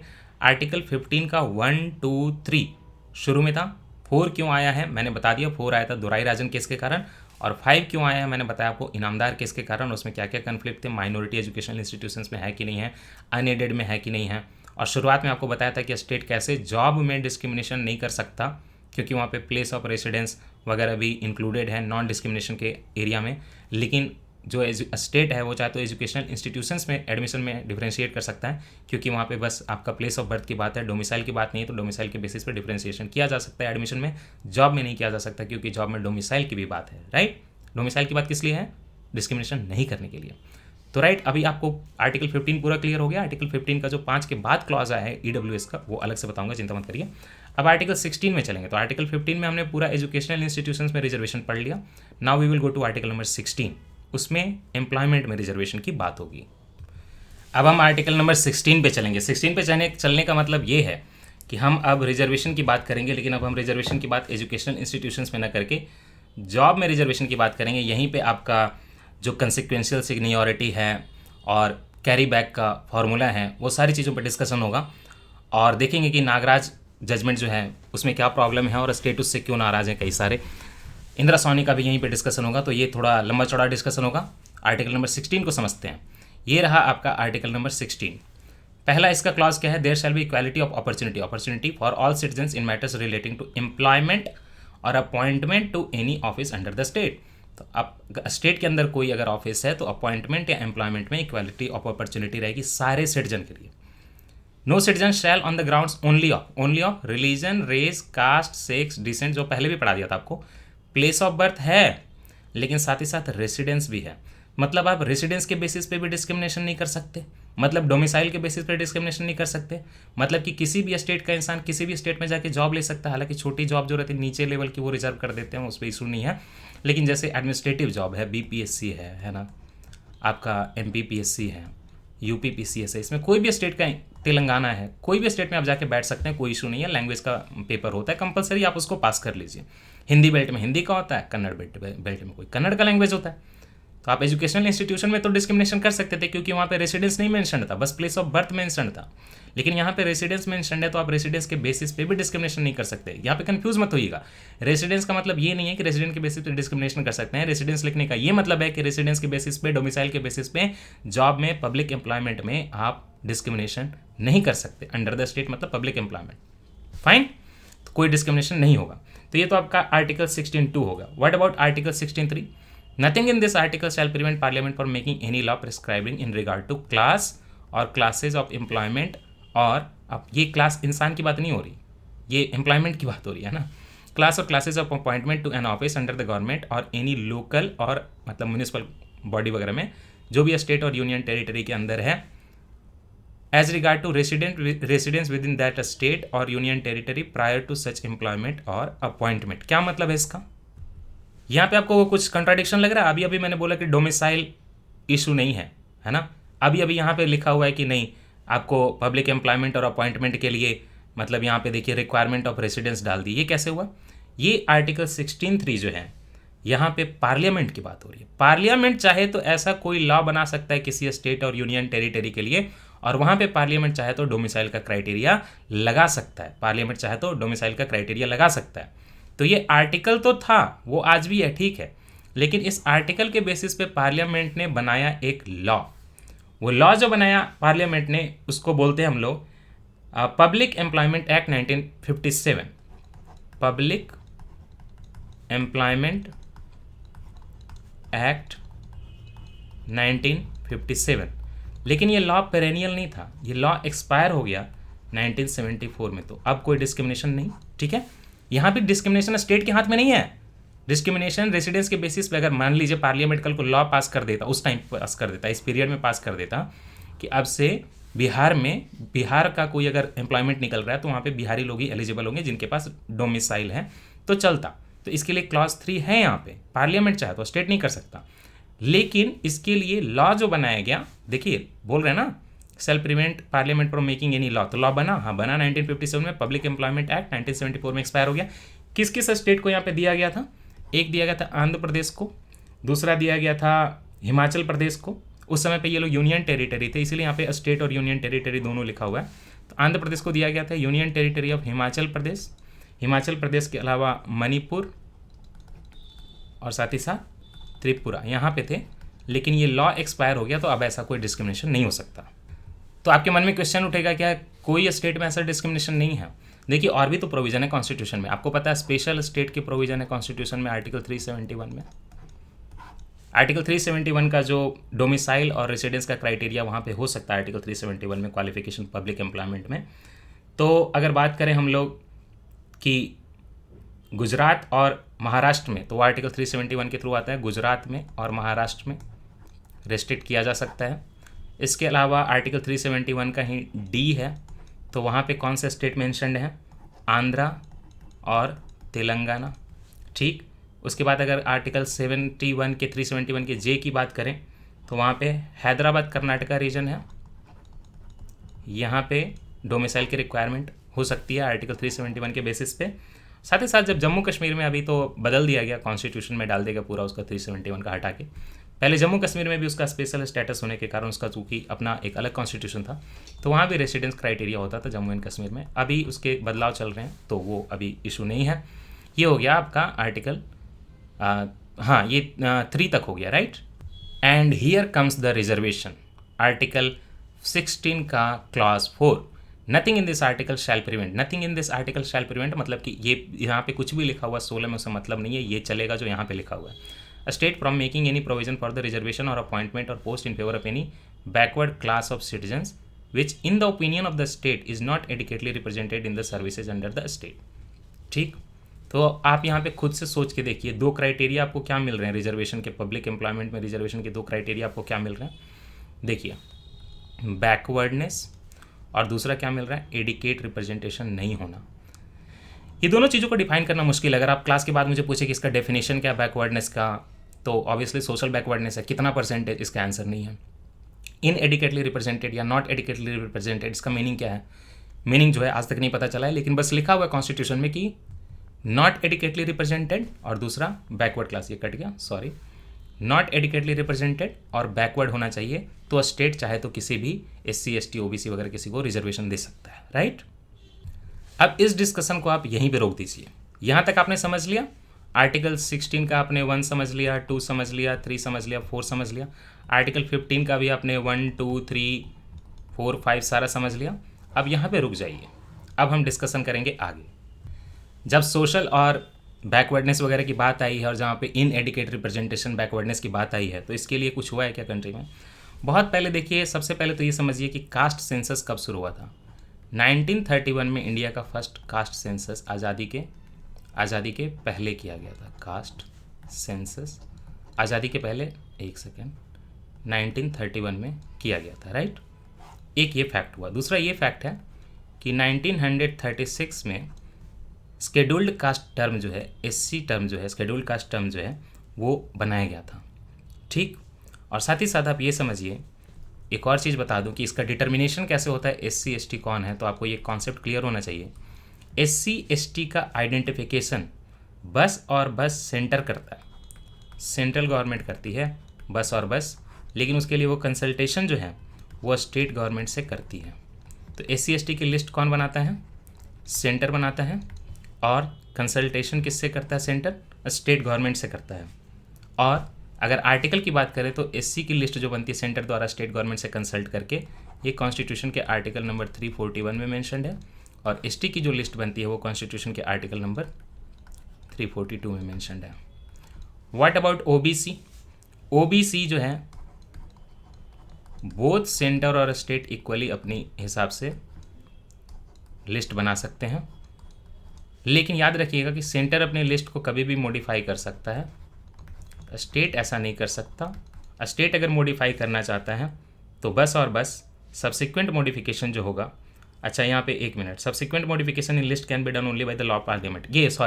ये एससी एसटी वाले के लिए बात है कि सब्सिक्वेंट अगर उसमें मॉडिफिकेशन करना है तो आपका लॉ जो है यहाँ पे, ये एससी एसटी की जो बात हो रही थी लिस्ट की, तो उसमें अगर मॉडिफिकेशन करना है, चलिए मॉडिफिकेशन करना है तो बस और बस पार्लियामेंट मॉडिफिकेशन कर सकती है। ऐसे तो सेंटर कंसल्ट कर रहा था स्टेट गवर्नमेंट को, लेकिन मॉडिफिकेशन करना है तो पार्लियामेंट जो है लॉ पास करके इसमें मॉडिफिकेशन कर सकती है। क्लियर हो गया? लेकिन ओबीसी का सेंटर और स्टेट ये मॉडिफाई हटा दीजिए यहाँ से। ओबीसी की बात करें तो सेंटर और स्टेट दोनों इसकी लिस्ट बना सकते हैं अपना अलग अलग, but not in case of SC ST. SC ST के लिए only centre with consultation of state government, subsequent modification only by the parliament by the law. अच्छा, इसी बीच में एक और टॉपिक ये उठा था कि मान लीजिए कि कोई हिंदू है, राइट, और वो मान लीजिए कि हिंदू जो है वो दलित है, उसको रिजर्वेशन मिल रहा था, ठीक था। अब उसने मान लीजिए कि कन्वर्ट कर लिया, क्रिश्चियन बन गया, क्रिश्चियनिटी में कन्वर्ट कर लिया, तो वो इस इंसान को रिजर्वेशन मिलेगा कि नहीं मिलेगा? रिजर्वेशन मिलेगा कि नहीं मिलेगा बताइए? क्रिश्चियनिटी में तो दलित का कॉन्सेप्ट नहीं है, ट्राइब का अलग चलता है, या मुस्लिम बन गया तो रिजर्वेशन मिलेगा कि नहीं मिलेगा? तो इसमें बहुत कुछ हुआ, जैसे भी बहस वहस हुई। एक केस हुआ था, इसको बोलते हैं KP Manu case. KP Manu case में सुप्रीम कोर्ट ने 2005 में ये डिसीजन दिया कि रिजर्वेशन मिलेगा, कोई भी ऐसे कन्वर्ट को रिजर्वेशन मिलेगा, बशर्ते, एक सेकेंड, किंग ग्योटा, हाँ, रिकन्वर्ट्स टू, अच्छा सॉरी, रिकन्वर्ट को मिलेगा कि नहीं मिलेगा, है ना। हिंदू से कोई दलित है, क्रिश्चियन बन गया, फिर बैक टू दलित बन गया, तो कई बार क्या होता था कि पेरेंट्स जो है ऐसे बच्चों को एक्सेप्ट नहीं करते थे कि हम तुम्हें अब लौटने पे नहीं देंगे। तो रिकन्वर्ट जो है, रिकन्वर्ट्स टू हिंदुइज्म, है ना, तो उसको फाइनली रिजर्वेशन मिलेगा कि नहीं मिलेगा? तो कोर्ट ने केपी मनु केस में ये बोला कि मिलेगा, बशर्ते कि सोसाइटी जो है उसकी उसको एक्सेप्ट कर ले अपने हिंदुइज्म में। फाइनली ये अजीब सा जजमेंट है, लेकिन है तो है। अब हमारी कहानी धीरे धीरे जा रही है मंडल कमीशन की तरफ। चलिए शुरुआत करते हैं। सबसे पहले मंडल कमीशन समझें और आगे की चीज़ें समझें। उसके पहले हम आर्टिकल नंबर 340 देखते हैं इंडियन कॉन्स्टिट्यूशन का। कौन सा आर्टिकल देखना हमें? Article number 340। चलिए आर्टिकल नंबर 340 में क्या लिखा हुआ है, हेडिंग देखिए, कलर गलत चूज हो गया, हेडिंग देखिए। Article 340, appointment of a commission to investigate the conditions of backward classes. अब बहुत पहले सुप्रीम कोर्ट ने ये बोला कि बैकवर्डनेस एक क्राइटेरिया होना चाहिए, साथ ही साथ इन एडिकेट रिप्रेजेंटेशन होना चाहिए। वो सब आर्टिकल मैंने आपको पढ़ा दिया, बैकवर्डनेस और इन एडिकेट रिप्रेजेंटेशन। तो इसके लिए कॉन्स्टिट्यूशन में ऑलरेडी एक आपके प्रोविजन था जिसका यूज़ किया गया, appointment of a commission to investigate the conditions of backward classes. The president may by an order appoint a commission consisting of such persons वगैरह वगैरह एज ए डिम स्प्लिट। मतलब president appoint करेगा देखने के लिए कि कंट्री में socially और एजुकेशनली बैकवर्ड क्लासेस कौन है ना, और उनकी क्या डिफ़िकल्टीज़ हैं, ये सारी चीज़ों को देखने के लिए ओवरऑल आप समझ लीजिए कि कमीशन बनाने की इजाज़त है बैकवर्डनेस देखने के लिए। बस इतना आपको जानना है। इस आर्टिकल का यूज़ किया गया मोरारजी देसाई के गवर्नमेंट के टाइम पे, जो छोटे टाइम के लिए आई थी इंदिरा गांधी गवर्नमेंट के बीच में इंटरवेनिंग गवर्नमेंट, मोरारजी देसाई जो जनता पार्टी की गवर्नमेंट आई थी, उन्होंने इसका यूज़ किया इस आर्टिकल 340 का। उसके पहले हालांकि 1953 में भी कुछ हुआ था, दोनों चीज़ें बताता हूँ। चलिए स्टोरी की शुरुआत करते हैं। आर्टिकल नंबर 340 बता दिया मैंने। ऐसा कमीशन बन सकता है जिसका काम ये होगा, प्रेसिडेंट द्वारा बनाया जाएगा, जिसका काम ये होगा कि इंडिया में किसी क्लास कम्युनिटी के सोशल एजुकेशनल बैकवर्डनेस वगैरह को देखा जाए और उसको समझा जाए। तो इस आर्टिकल 350 से जो कमीशन बनता है, सबसे पहले तो ये जानिए कि वो कमीशन टेम्पररी बनता है, सजेशन देने के लिए, परमानेंट बॉडी नहीं है। तो ऐसा यूज़ किया गया जनता पार्टी के टाइम पे ही नहीं, सबसे पहले यूज़ किया गया था 1953 में नेहरू जी के टाइम पे। वो जो कमीशन बना था उसको बोलते हैं कालेकर कमेटी, कालेकर कमेटी। इस पर कुछ खास हुआ नहीं, ठीक। अब जब जनता पार्टी की गवर्नमेंट आई थी तो 1977 में उन्होंने एक कमीशन बनाया था जिसका नाम पड़ा मंडल कमीशन। हेड जो थे मंडल जी थे, तो मंडल कमीशन। इस मंडल कमीशन ने इंडिया में SC ST की बात नहीं की, इसने बात की OBC की। इसका रिकमेंडेशन फाइनली देखिए 1977 में मंडल कमीशन बना था जनता पार्टी गवर्नमेंट में। इसका रिपोर्ट जो आया था वो 1979 में आया था। रिपोर्ट में क्या बोला? रिपोर्ट में ये बोला कि 27% रिजर्वेशन OBC को मिलना चाहिए, लेकिन इम्प्लीमेंट तो कर नहीं पाए, गवर्नमेंट चली गई थी और बाद में किसी ने हिम्मत नहीं की, प्रोटेस्ट वगैरह होता अपर कास्ट से, तो एक 27% रिजर्वेशन इज हैवी रिजर्वेशन, तो कुछ हुआ नहीं इस पर। तो ये किस चीज़ के लिए था? पब्लिक जॉब के लिए था और एजुकेशनल इंस्टीट्यूट में एडमिशन के लिए था। 1979 में रिकमेंडेशन रिपोर्ट आ गई 27% रिजर्वेशन की।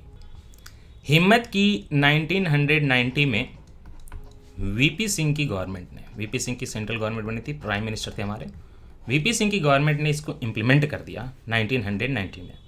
तो चैलेंज हो गया फट से, जो कि होने वाला था वो तो हो गया, सुप्रीम कोर्ट में केस चला गया। सुप्रीम कोर्ट में जो इस केस पे सुनवाई हुई, 1992 में जो सुनवाई हुई, उसी को हम लोग इंदिरा गांधी नहीं है, इंदिरा सोहनी केस बोलते हैं, जिसको कि आप लोग प्यार से, जो कि मंडल कमीशन की रिपोर्ट के आधार पे इम्प्लीमेंटेशन जो चीज़ हुई थी, VP सिंह ने जो रिजर्वेशन दिया था 27% का, उसके खिलाफ हुआ था, तो इसको हम लोग मंडल कमीशन या मंडल केस भी कहते हैं, ठीक। Indira Sawhney case and Mandal commission cases same. 1992 में VP सिंह के 1990 के OBC रिजर्वेशन को इम्प्लीमेंट करने का कारण आया था। OBC का रिजर्वेशन का रिकमेंडेशन के लिए आपका जो कौन सा आया था? मंडल कमीशन आया था, ठीक है। ये जनता पार्टी गवर्नमेंट 1977 में लेकर आई थी, रिपोर्ट 1979 में आई थी। समझ गए इन सारी चीज़ों को? तो कोर्ट में चला गया ये केस। अच्छा, ये मेरे स्क्रीन से ढक रहा होगा ना, सॉरी।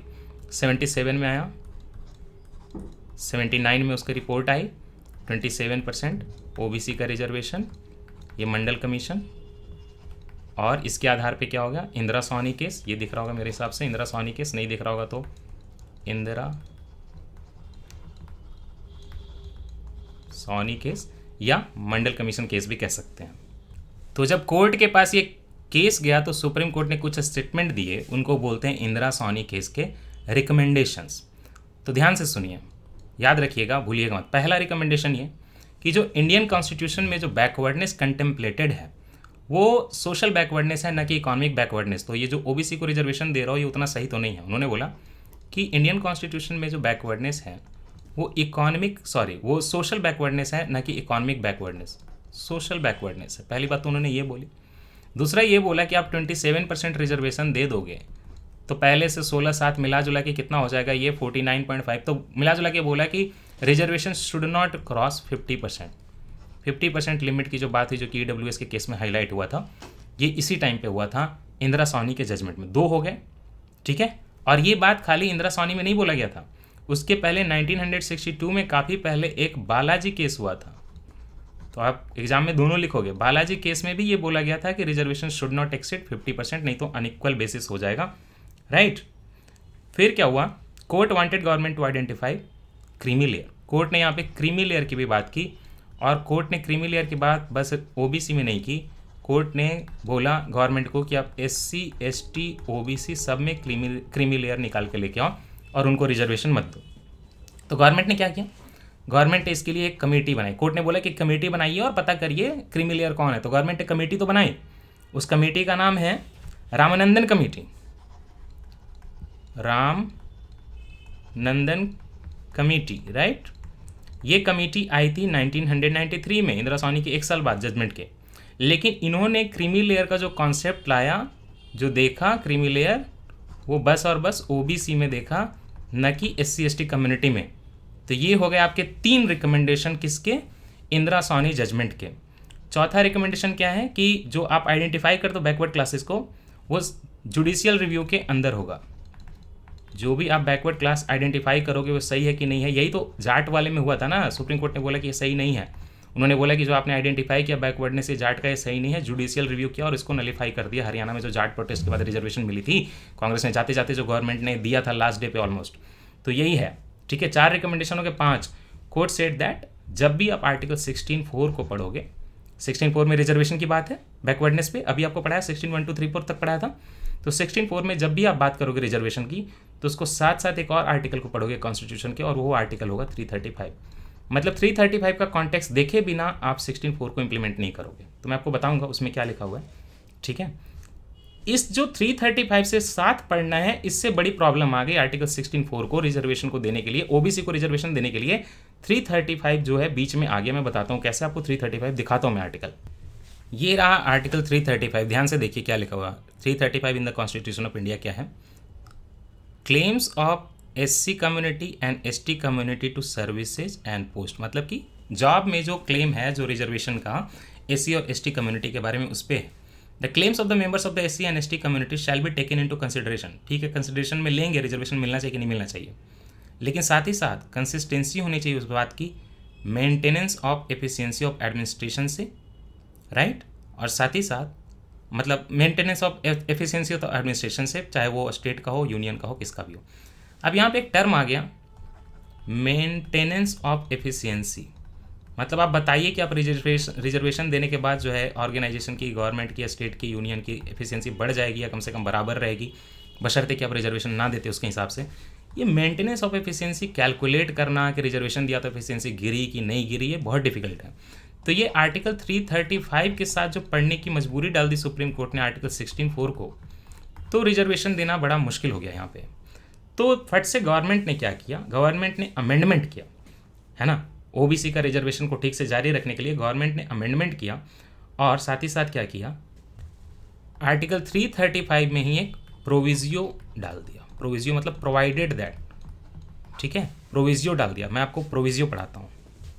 ये रहा, ये आर्टिकल 335 उसके ऊपर 335 आप यहाँ भी दे सकते हैं, आप नहीं, यहाँ पे नहीं लिखा हुआ है। एनीवे आर्टिकल 335 है, ऊपर का पैराग्राफ मैंने आपको पढ़ा दिया था, एफिशिएंसी ऑफ एडमिनिस्ट्रेशन। गवर्नमेंट ने इसमें क्या किया, कॉन्स्टिट्यूशनल अमेंडमेंट किया रिजर्वेशन को इनेबल करने के लिए ओबीसी के लिए। Provided that nothing in this article, मतलब इसमें 335 में कुछ भी लिखा हो, आप उसको साथ रीड करो, 16(4) के करो ना करो, उससे में मतलब नहीं है। But nothing in this article shall prevent in making of any provision in favour of the members of the SC community, अच्छा ST community, SC ST community for relaxation in qualifying marks in any examination or lowering the standard of evaluation for reservation in matters of promotion of any class of services or post in connection with the aforesaid। आप इस चीज़ का समझे मतलब, इसमें promotion में reservation की बात होगी। सुप्रीम कोर्ट ने कहीं ना कहीं ये ऑब्जर्व कर दिया कि आप आर्टिकल 16(4) को जब आप 335 के साथ पढ़ोगे, तो SC ST कम्युनिटी का जो प्रमोशन हो रहा था, उसके लिए आपको अगर प्रमोशन देना है तो देखना पड़ेगा कि एफिशिएंसी ऑफ एडमिनिस्ट्रेशन मेंटेन रहती है कि नहीं में रहती है। दैट मीन्स कि कहीं ना कहीं कट ऑफ वगैरह की बात आएगी। तो गवर्नमेंट ने ये डाला कि नहीं, अगर 335 में कुछ भी लिखा हो, गवर्नमेंट चाहे तो अपना रिजर्वेशन SC ST कम्युनिटी को प्रमोशन वगैरह में ऐसे दे सकती है, SC ST कम्युनिटी को, कि उनके लिए अगर कल को कट ऑफ नीचे भी करना पड़े, स्टैंडर्ड ऑफ इवैल्यूएशन नीचे भी करना चाहे तो वो अलाउ होगा। समझे इस बात को? तो आपने क्या किया, मतलब गवर्नमेंट ने क्या किया, गवर्नमेंट ने, एक मिनट, 1 सेकेंड, हाँ ठीक, गवर्नमेंट ने क्या किया, आर्टिकल 335 को निगेट करने के लिए उसमें प्रोविजियो डाल दिया कि हम कट ऑफ वगैरह लो करके उनको डाल सकते हैं, मतलब रिजर्वेशन दे सकते हैं। सुप्रीम कोर्ट मानी नहीं, सुप्रीम कोर्ट फिर से रिएक्शन में आ गई। सुप्रीम कोर्ट ने बोला कि ये जो आप दे रहे हो प्रमोशन में, जो आप दे रहे हो यहाँ पे रिजर्वेशन, तो ये तो इक्वालिटी इन, जो मैंने आपको पहले भी डिस्कस किया था, इक्वालिटी इन आउटकम हो गया ना। आपने अपॉइंटमेंट के टाइम दिया रिजर्वेशन तब तक ठीक था, उसको हम लोग बोलते हैं इक्वालिटी इन अपॉर्चुनिटी, की मौका मिला। अब अपॉइंटमेंट के बाद कौन कितना अच्छा काम करता है, प्रमोशन कैसे करता है, वो तो आउटकम है। तो आप उसमें इक्वालिटी मत दो, दिस इज नॉट अलाउड। आप अपॉर्चुनिटी में दो, दैट मीन्स कि जॉब दे दो, प्रमोशन होना नहीं होना उस इंसान के हाथ में रहेगा, वो आउटकम है। आउटकम के बेसिस पे इक्वालिटी नहीं देना है कॉन्स्टिट्यूशन में, ये अपॉर्चुनिटी की बात है अफर्मेटिव एक्शन में। तो गवर्नमेंट फिर से परेशान होगी, तो गवर्नमेंट क्या करे, गवर्नमेंट ने इस चीज़ को निगेट करने के लिए क्या किया, आर्टिकल 16(4) तक मैंने अभी तक पढ़ाया था आपको, आर्टिकल 16 का 4 ये आर्टिकल तक पढ़ाया था, क्लॉज तक, उसमें सब क्लॉज डाल दिया। आर्टिकल 16(4) सब क्लॉज डाला, और वहाँ पे ऐड किया उसको 77th कॉन्स्टिट्यूशनल अमेंडमेंट एक्ट से 1995 में, किसको, आर्टिकल 16(4)A में, ताकि ये जो इक्वालिटी इन आउटकम की बात कर गई कोर्ट की, नई अपॉइंटमेंट तक ठीक है, प्रमोशन नहीं देंगे क्योंकि ये इक्वालिटी इन आउटकम हो जाएगा, न कि अपॉर्चुनिटी, भले आप प्रोविजियो डाल दो 335 में। इस बात को निगेट करने के लिए गवर्नमेंट ने 1995 में 77th कॉन्स्टिट्यूशनल अमेंडमेंट किया, और 16(4) के बाद, मतलब कि आर्टिकल नंबर 16, उसका क्लॉज नंबर 4 और उसका जो है सब क्लॉज नंबर A, ये ऐड कर दिया 1995 में। जब मैं आपको बताऊंगा कि आर्टिकल 16(4)A में क्या लिखा होता है, आपको समझ में आ जाएगा, और वहीं से है कंसिक्वेंशियल सीनियरिटी की भी बात होगी। ये आर्टिकल 16 है, 16 के 4 तक मैंने आपको पढ़ा दिया था, ये आर्टिकल 16 है, 16 के 4 तक पढ़ा दिया था। अब ये जो 77th कॉन्स्टिट्यूशनल अमेंडमेंट एक्ट से 1995 में कोर्ट के जजमेंट को, जो कि आउटकम की बात कर रहा था अपॉर्चुनिटी की जगह, तो वहाँ पे गवर्नमेंट ने जो ऐड किया था 4A, वो बता रहा हूँ। नथिंग इन दिस आर्टिकल, मतलब 16 में कुछ भी लिखा हो, shall prevent the state from making any provision for reservation in matters of promotion with what, ये टर्म पे फोकस करिए, विथ प्रमोशन भी देंगे और कंसिक्वेंशियल सीनियरिटी भी देंगे टू एनी क्लास और क्लासेज ऑफ पोस्ट, मतलब कोई भी पोस्ट वगैरह आई हो, सर्विसेज आई हो, in favour of the SC community and ST community, अगर स्टेट को ऐसा लगता है, which in the opinion of the state are not adequately represented in the services under the state. अगर स्टेट को लगता है कि वो सर्विसेज में, मान लीजिए कि जॉइंट सेक्रेटरी का पोस्ट है, वहाँ पे उनकी पॉपुलेशन होनी चाहिए पॉपुलेशन के हिसाब से 27%, लेकिन वो हैं कितने वहाँ पे, 2%, तो ये इन एडिकेट रिप्रेजेंटेशन हो गया, नॉट एडिकेटली रिप्रेजेंटेड हो गया। तो स्टेट चाहे तो उनको रिजर्वेशन दे सकता है प्रमोशन में, और साथ ही साथ कंसिक्वेंशियल सीनियरिटी भी दे सकता है। अब यहीं पे ये डिस्कस होगा कि ये कंसिक्वेंशियल सीनियरिटी भाई क्या होता है, बताता हूँ मैं आपको, ध्यान से सुनिएगा। एक होता है कैचअप रूल, एक होता है कैचअप रूल, और एक चीज होती है कंसिक्वेंशियल। कंसिक्वेंशियल मतलब क्या हुआ कि किसी भी कंसिक्वेंस से अगर सीनियरिटी मिल गई है तो वो मेंटेन रहेगी, कंसिक्वेंशियल सीनियरिटी। इसका एग्जाम्पल लेते हैं। सबसे पहले कंसिक्वेंशियल सीनियरिटी समझते हैं, जो कि हमें समझने की ज़रूरत है, कैचअप आप उसके साथ ही समझ जाएंगे। दो लोग हैं, एक मैं हूँ अभिनव, और एक आप हैं, आपका नाम मान लीजिए है अल्फ़ा, ठीक है। मैं हूँ, मान लीजिए कि आप हैं जनरल कैटेगरी से, विदाउट रिजर्वेशन आए हैं, और आप मान लीजिए कि ऑफिस में आपकी रैंक जो है लेवल 8 है, लेवल 8 के ऑफिसर हैं, और आप कितने साल से काम कर रहे हैं, ये आपका लेवल हो गया लेवल 8, और आप काम कर रहे हैं वहाँ पे 3 ईयर्स से। मैं अभी हूँ, मैं SC कम्युनिटी का हूँ, ठीक है, मेरा अपॉइंटमेंट हुआ इसी ऑफिस में लेवल 8 पे, ठीक, दोनों काम कर रहे हैं, बराबर के ऑफिसर हैं, और आप चूँकि पहले से हो तो मे भी सीनियर माने जाओगे, ठीक है। अब क्या होता है कि अब प्रमोशन होता है, मेरा प्रमोशन होता है किस बेसिस पे, मेरा प्रमोशन होता है, प्रमोशन जो होता है SC कम्युनिटी का, उसके बेसिस पे, आर्टिकल 335, आर्टिकल 16(4)A के बेसिस पे मेरा प्रमोशन होता है। देखिए, आप 3 साल से पहले से काम कर रहे थे, मेरा वर्क एक्सपीरियंस कितना है, 0, 1 साल बाद प्रमोशन होता है। अब मेरे पास वर्क एक्सपीरियंस, मैं जाता हूँ लेवल 9 में, ये लेवल 9 में चला गया मैं, मेरे पास वर्क एक्सपीरियंस कितना है, 1 ईयर का। आपके पास वर्क एक्सपीरियंस कितना है, 1 साल बाद कितना हो गया बताइए, 4 साल का। आपका प्रमोशन नहीं हुआ 1 साल बाद, ठीक है, आपको मान लीजिए लग गया यहाँ पे 1 साल और, तो आप यहाँ पे कब आए, मेरे से 1 साल बाद है, राइट, मेरे से 1 साल बाद है। पहले तो आप मेरे सीनियर थे, 3 साल पहले आते, लेकिन इस लेवल 9 पे जब आ गए हम, तो आपके पास एक्सपीरियंस है 5 साल का। आप जनरल कैटेगरी हैं, आपने यहाँ पे 3 साल काम किया था, 2 साल आपको प्रमोशन में लिख गए थे, 3+2 लिख देता हूँ, और मुझे कितना लगा, 0+1 लगा 1 साल बाद। After 1 year I came to this post, and मेरे साथ भी 1 साल और ऐड हुआ क्योंकि आप 1 साल लेट से हैं, तो मेरा वर्क एक्सपीरियंस टोटल कितना हुआ, मेरा टोटल वर्क एक्सपीरियंस एक पॉइंट पे जब हम बराबर ऑफिस में लेवल 9 पे हैं, तो मेरा टोटल वर्क एक्सपीरियंस 2 साल का हो गया, आपका 5 साल का हो गया। अब यहाँ पे ये कन्फ्लिक्ट है कि कौन सीनियर होगा। कंसिक्वेंशियल सीनियरिटी ये बोलती है, चूंकि इस ऑफिस में लेवल 9 पे ये जो अभिनव है, जो SC से आया प्रमोट होके, वो पहले आया है। मेरा इस ऑफिस में कितना साल हो गया, मेरा इस ऑफिस में तो 1 साल हो गया, और आपका भी 0 आया है, आप अभी अभी आए हो, तो यहाँ पे मैं सीनियर माना जाऊंगा एससी कम्युनिटी का, न कि आप। दैट मीन्स कि आपका जो पहले का वर्क एक्सपीरियंस है 3 साल का, वो वहाँ पे नहीं जोड़ा जाएगा।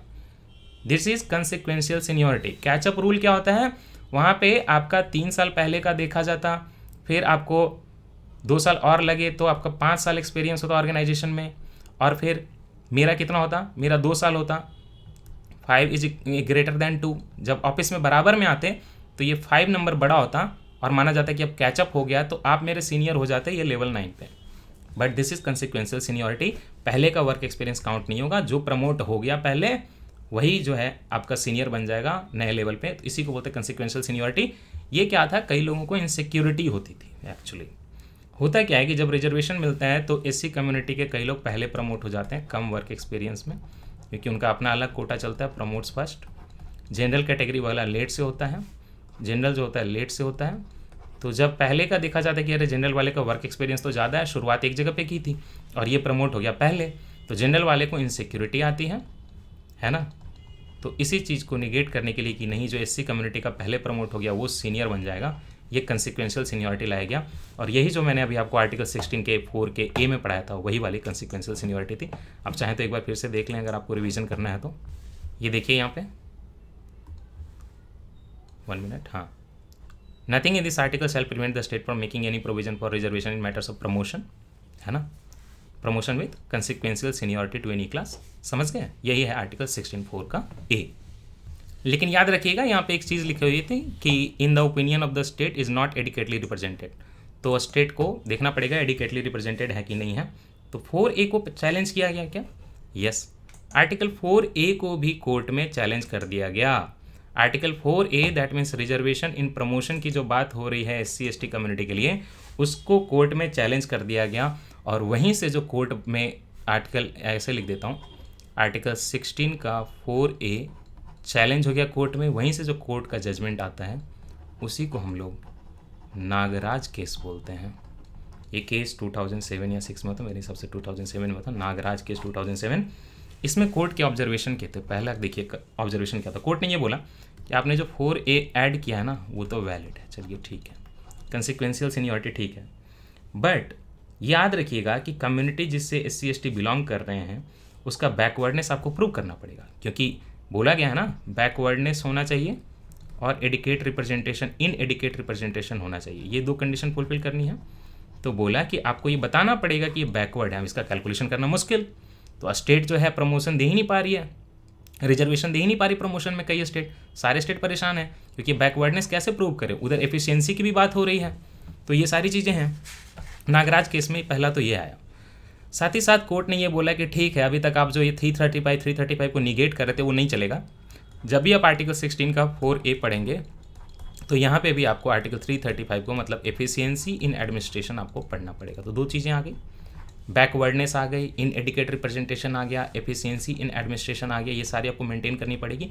बैकवर्ड होना चाहिए, इन एडिकेट रिप्रेजेंटेशन होना चाहिए, साथ ही साथ एफिशिएंसी इन एडमिनिस्ट्रेशन प्रभावित नहीं होनी चाहिए, क्योंकि आपको आर्टिकल 335 फिर भी पढ़ना पड़ेगा 16(4A को लगाने के लिए।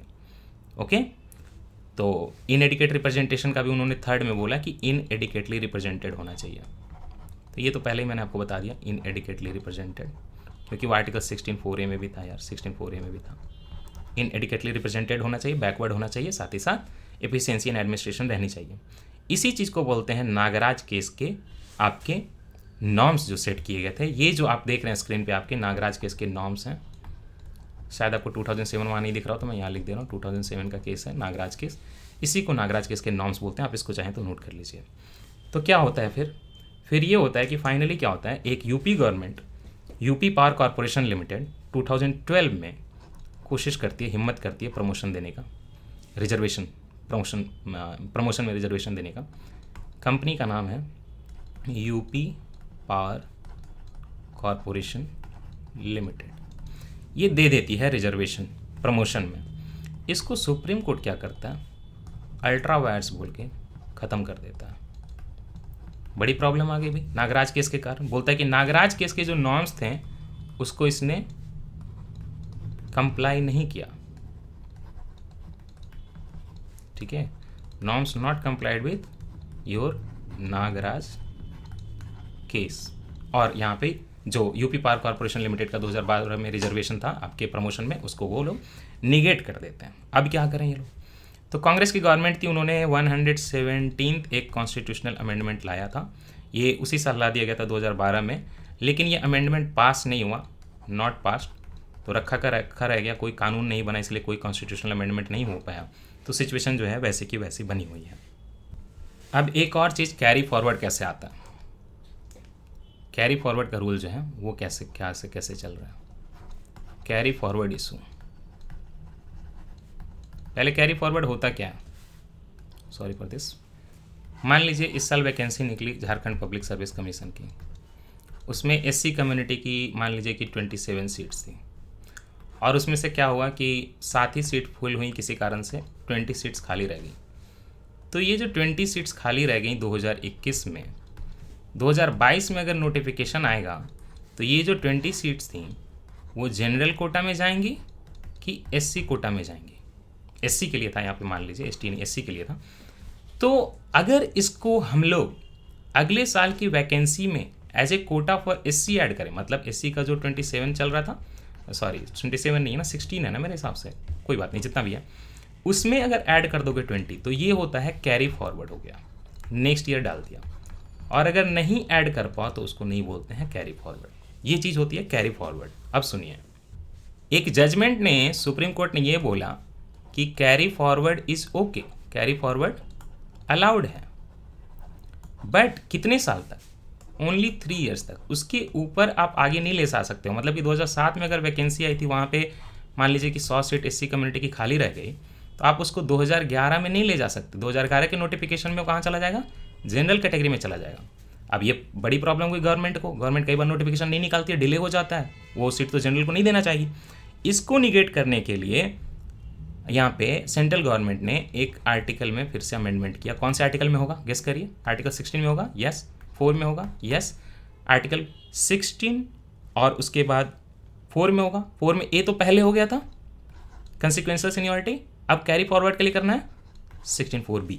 यही जो आर्टिकल आया उसमें कैरी फॉरवर्ड को क्या बोला गया? इनडेफिनाइटली, कोई 3 साल वगैरह नहीं है, अब इनडेफिनाइटली कैरी फॉरवर्ड होता है। जब भी नोटिफिकेशन आएगी, वो सीट जो खाली रह गई थी एससी कम्युनिटी की, वो एससी कम्युनिटी को ही जाएगी, न कि जनरल कैटेगरी को। साथ ही साथ ये भी है कि इसमें 50% को क्रॉस भी कर जाता है अगले साल reservation, because of the previous quota remaining this 100 seats, तो वो भी ओके है। मतलब जब आप रिजर्वेशन का 50% देखोगे तो आप उसी साल वाला रिजर्वेशन देखोगे, पहले वाला जो ऐड कर रहे हो उसको काउंट नहीं करोगे, लेकिन वो रिजर्वेशन दोगे उनको, राइट। तो इसके लिए 16(4)(b जो आया उसको देख लेते हैं।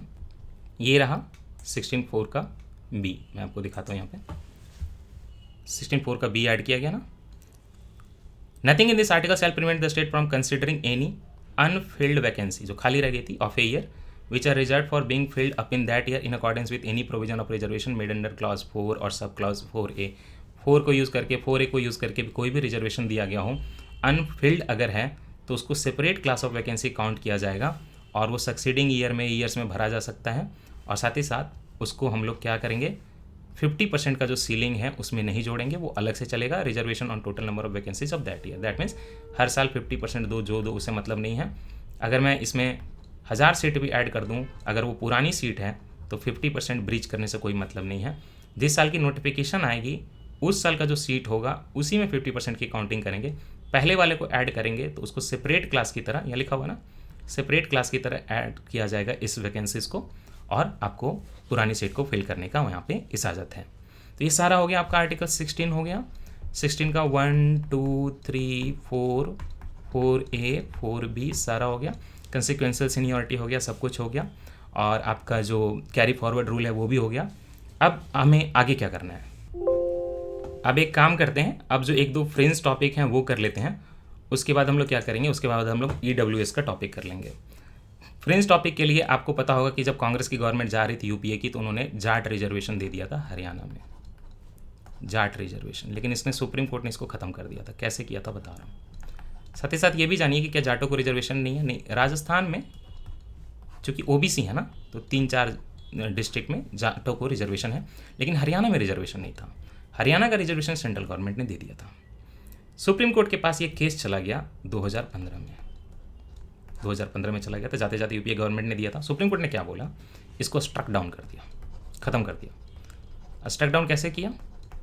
आपको थोड़ी देर पहले इंदिरा सोनी जजमेंट बताया था मैंने क्या बोला था इंदिरा सोनी में, कि रिजर्वेशन जो डिटरमाइन कर रहे हो आप, बैकवर्डनेस जो डिटरमाइन करो, that is subjectable to judicial review. तो जुडिशियल रिव्यू होगा, यस हो गया। कोर्ट ने क्या बोला यहाँ पे, कोर्ट ने ये बोला कि historic justice can not be the sole criteria for providing quota. Sole criteria नहीं होगा historic injustice, sorry, sole criteria नहीं होगा, उसके साथ आपको देखना पड़ेगा कि वो बैकवर्ड है कि नहीं है आज, ठीक है। Communities which are deserving of quota must be a matter of continuous evaluation. दूसरा मतलब वो तो खत्म कर दिया, साथ में और कुछ बोला कि हिस्टोरिक इनजस्टिस सोल क्राइटेरिया नहीं होगा, और भी देखिए बैकवर्डनेस कितनी है। साथ ही साथ जो कम्युनिटी है जो डिजर्विंग है रिजर्वेशन के लिए नहीं है, उसके लिए कंटिन्यूस बेसिस पे इवैल्यूएशन करते रहिए, कास्ट का सेंसस वगैरह देखते रहिए। साथ ही साथ ये बोला कि 50% का जो कोटा है that can be breach to provide 4% quota to provide with disability person. तो पर्सन्स विद डिसेबिलिटी को उन्होंने बोला कि 50% जो है यहाँ पे इसको क्रॉस करके आप 4% एक्स्ट्रा दे सकते हैं, कोई दिक्कत नहीं है। साथ ही साथ कोर्ट ने ये बोला कि किसी कम्युनिटी का सेल्फ परसेप्शन की वो पिछड़ा है, जाट बोल रहे हैं कि हम मानते हैं कि हम पिछड़ा हैं, वो रिजर्वेशन का बेसिस नहीं होगा, सेल्फ परसेप्शन नॉट अलाउड, ठीक है, वो असेसमेंट होगी। साथ ही ये बोला 5वें में कि caste can not be the sole criterion, historic injustice भी can not be sole criterion, caste only can not be the sole criterion, it can be one of the criteria use for the assessment of backwardness and subsequent reservation. और last में court ने ये बोला 6ठे point में, दो कोटाज जो हैं that should be verifiable statistics के साथ सपोर्ट होना चाहिए। वेरीफाइबल स्टैटिस्टिक्स दीजिए, क्वांटिफाइबल होना चाहिए कि इतना कोटा दे रहे हैं, क्यों दे रहे हैं, और साथ ही साथ एक कंटेम्प्रेरी डेटा होना चाहिए। आप हिस्टोरिक डेटा लेके मत आइए, कंटेम्प्रेरी डेटा होना चाहिए, क्वांटिफाइबल होना चाहिए और स्टैटिस्टिकली सपोर्टेड होना चाहिए। लेकिन कोर्ट यहाँ बताता नहीं कि कंटेम्प्रेरी डेटा वगैरह क्या होता है, ठीक है। इसी इंदिरा सोनी जजमेंट के बाद परमानेंट कमीशन फॉर आपके ऑल इंडिया, ये जो आपका इंदिरा सोनी का जजमेंट आया था 1992 में, तो उसी के बेसिस पे 1993 में आपकी NCBC बनी थी, national commission for backward classes, ये बनाई गई थी। आज इसका देखिए कॉन्स्टिट्यूशनल स्टेटस वगैरह स्टेटूटरी के बाद हो रही है, और बाकी उसके फंक्शन वगैरह तो NCBC वगैरह के अलग से देख लीजिएगा। तो I think this is all. अच्छा, थोड़ी थोड़ी और भी फ्रेंच बातें जो रह गई हैं वो भी आपको करा ही देता हूँ साथ में। मैंने आपको बताया था कि आर्टिकल 341 का आप यूज़ क्यों करते हो। आप आर्टिकल 341 का यूज़ करते हो, 341 का यूज़ करते हो आप SC कम्युनिटी की लिस्ट बनाने के लिए, 342 का यूज़ करते हो आप ST कम्युनिटी की लिस्ट बनाने के लिए। What about OBC? OBC के लिए आप क्या यूज़ करते हो? OBC के लिए आप यूज़ करते हो आर्टिकल 342 का A। आर्टिकल 342 में ही A डाल दिया गया, उससे आप OBC की लिस्ट बनाते हो। सेंट्रल गवर्नमेंट भी बनाती है ना, यही आर्टिकल 342A का यूज़ करके आइडेंटिफाई किया जाता है OBC। तो फर्स्ट टाइम आइडेंटिफिकेशन कौन करेगा? प्रेसिडेंट। उसके बाद मॉडिफिकेशन वगैरह, आइडेंटिफिकेशन वगैरह जो भी होगा वो पार्लियामेंट करेगी, ठीक है। लेकिन ये बस सेंट्रल लिस्ट के लिए है, राइट। अच्छा, आप ये बताइए कि एक और फ्रेंच टॉपिक है, आपने कभी ये सुना है कि आर्मी में रिक्रूटमेंट निकलती है, मान लीजिए पंडित की, तो ब्राह्मण करके निकलती है, ये कैसे अलाउड है? आर्टिकल 16 जो अभी पढ़ा है उसमें 5 नंबर है आपका, वहाँ पे क्लॉज, उसमें ये लिखा हुआ है कि स्टेट सपोर्टेड जो रिलीजियस फैसिलिटीज़ हैं कैन हैव रिलीजियस एलिजिबिलिटी। अगर वो आइडेंटिफिकेशन निकालें तो स्टेट सपोर्टेड रिलीजियस इंस्टीट्यूशंस और फैसिलिटीज़, एलिजिबिलिटी किस चीज़ की हो सकती है आपकी? उसके लिए रिलीजियस एलिजिबिलिटी हो सकती है। इसीलिए आर्मी जब ऐसा नोटिफिकेशन निकालती है तो पंडित करके निकालती है, रिलीजियस एलिजिबिलिटी हो सकती है। अगर मैं आपको आर्टिकल दिखाना चाहूँ 16(5) तो दिखाता हूँ आपको, अगर देखना है तो 4B तक करा दिया था 5। Nothing in this article shall affect the operation of any law which provides that incumbent of an office in connection with the affairs of any religious or denomination institution or any member government body thereof shall be a person professing a particular religion or belonging to a particular denomination। तो कल को आप ये नहीं बोल सकते कि army का नोटिफिकेशन आ रहा पंडित के लिए तो वहाँ पे मुस्लिम को क्यों मतलब नहीं एलिजिबल है। ये आर्टिकल 16(5) के थ्रू है कि अगर स्टेट कोई रिलीजियस इंस्टीट्यूशन चला रही है तो वहाँ पे एलिजिबिलिटी में वो रिलीजन का बेसिस डाल सकती है। अब है आपका लास्ट टॉपिक, लास्ट टॉपिक आपको समझ में आ ही गया होगा क्या है। लास्ट टॉपिक है आपका EWS का रिजर्वेशन। अगर एलिजिबिलिटी की बात करें तो EWS की, तो जो हाउस होल्ड इनकम है कंबाइंड, हाउस होल्ड मतलब आपके पेरेंट का नहीं होता, आपका भी होता है, आपके अनमैरिड भाई बहन का भी होता है। House hold income 8 lakh annual या उससे कम होना चाहिए, 8 लाख पर ईयर उससे कम होना चाहिए। अगर ज़मीन की बात करें तो आपके 5 एकड़ से ऊपर की ज़मीन नहीं होनी चाहिए। थर्ड कंडीशन है आपका प्लॉट का, यार्ड का। अगर आप शहर में हैं तो 1000 स्क्वायर फीट वगैरह की बात है, रूरल एरिया में है, म्यूनिसिपल कॉर्पोरेशन के अंदर तो ऐसा बात है, रूरल एरिया में है तो फिर वहाँ पे 200 यार्ड के प्लॉट की बात होती है, ऐसे ऐसे करके कुछ प्रोविज़न है। मैं आपको वो भी दिखा दूंगा, आप चिंता मत करिए। तो चलिए हम सीधे सीधे जो EWS का रिजर्वेशन आया तो गैजेट नोटिफिकेशन में क्या आया था गवर्नमेंट के, वहाँ से पढ़ लेते हैं। ये रहा भारत का राजपत्र गैजेट ऑफ इंडिया। ये प्रकाशित हुआ था आपके 2019 में, है ना, 2019 में आया था। ये दिखाता हूँ, ये रहा 2019, ठीक है। 12 जनवरी 2019 को ये गैजेट में डाल दिया गया था इंडिया के। और इसमें क्या प्रोविज़न है मैं आपको सीधा वहाँ पे दिखा दे रहा हूँ, ठीक है। पहले ये देखिए कि ये अमेंडमेंट कौन सा था इंडियन कॉन्स्टिट्यूशन का, तो ये रहा, this act may be called the constitution 103rd amendment act. तो ये भी याद रखें आप, 103rd अमेंडमेंट एक्ट किसके लिए है, EWS कोटा के लिए, right. It shall come in to force such date वगैरह वगैरह। आर्टिकल 15 क्या क्या अमेंडमेंट किया गया। आर्टिकल 15 में मैंने आपको पढ़ाया था, आर्टिकल 15 ऑफ द कॉन्स्टिट्यूशन में आफ्टर क्लॉज 5 तक मैंने पढ़ा दिया था। 5 के बाद क्या आ रहा है देखिए, 5 तक पढ़ा दिया था ना, 6 छोड़ दिया था क्योंकि EWS से रिलेटेड था, वो पढ़ा रहा हूँ। 1 2 3 5 हो गया था, 6 पढ़िए। नथिंग इन दिस आर्टिकल, मतलब कि आर्टिकल 15 की बात हो रही है, उसमें कुछ भी लिखा हो उसे मतलब नहीं है। और आर्टिकल 19 का G का 1 हो, देखिए ना, सब clause G of clause 1 of article 19, that means article 15 में कुछ भी लिखा हो कोई दिक्कत नहीं है। आर्टिकल 19 1G में जो फ्रीडम की बात हो रही थी प्राइवेट वगैरह में, याद है आपको, प्राइवेट इंस्टीट्यूशन की बात जो हो रही थी उसमें कुछ भी लिखा हो। और 29(2) में कुछ भी लिखा हो, दैट मीन्स माइनॉरिटी वाला एजुकेशनल इंस्टीट्यूशंस, कुछ भी लिखा हो, state it will not stop the state from making any special provision for the advancement of any economically weaker section of citizen other than the classes mentioned in clause 4 and 5। 4 and 5 में क्या है, OBC SC ST वगैरह की बात है, तो वो कुछ भी मेंशनड हो से कोई मतलब नहीं है। एजुकेशनल इंस्टीट्यूशंस में आर्टिकल 29(2) में कुछ भी लिखा हो कोई दिक्कत नहीं है, 19 1G में कुछ भी लिखा हो कोई दिक्कत नहीं, दैट मीन्स कि private colleges, private universities also. और आर्टिकल 15 में बाकी कुछ भी लिखा हो से कोई मतलब नहीं है। Any special provision for the advancement of economically weaker sections of the citizens other than the classes mentioned in class 4 और 5, दैट मीन्स कि OBC के लोग EWS रिजर्वेशन के लिए भले वो क्रीमी लेयर में आए ना है, एलिजिबल नहीं है, SC के लोग एलिजिबल नहीं है, ST के लोग एलिजिबल नहीं है। This is your amendment in article 15, but this was about the educational institutions. इसके अलावा तो जॉब में भी तो दिया ना, जॉब में देखिए क्या दिया, ठीक है। जॉब में, एक मिनट, अच्छा यहाँ पे कुछ और भी लिखा हुआ, उसको भी देख लेते हैं, कोई बात नहीं। For any such a special provision relate to their admission to the educational institution. Educational institution के लिए क्या किया, आर्टिकल 15 में 6 डाल दिया। और वो किसको किसको निगेट कर रहा है, 19(1)G को, 29(2) को और आर्टिकल 15 के ऊपर के क्लॉज को।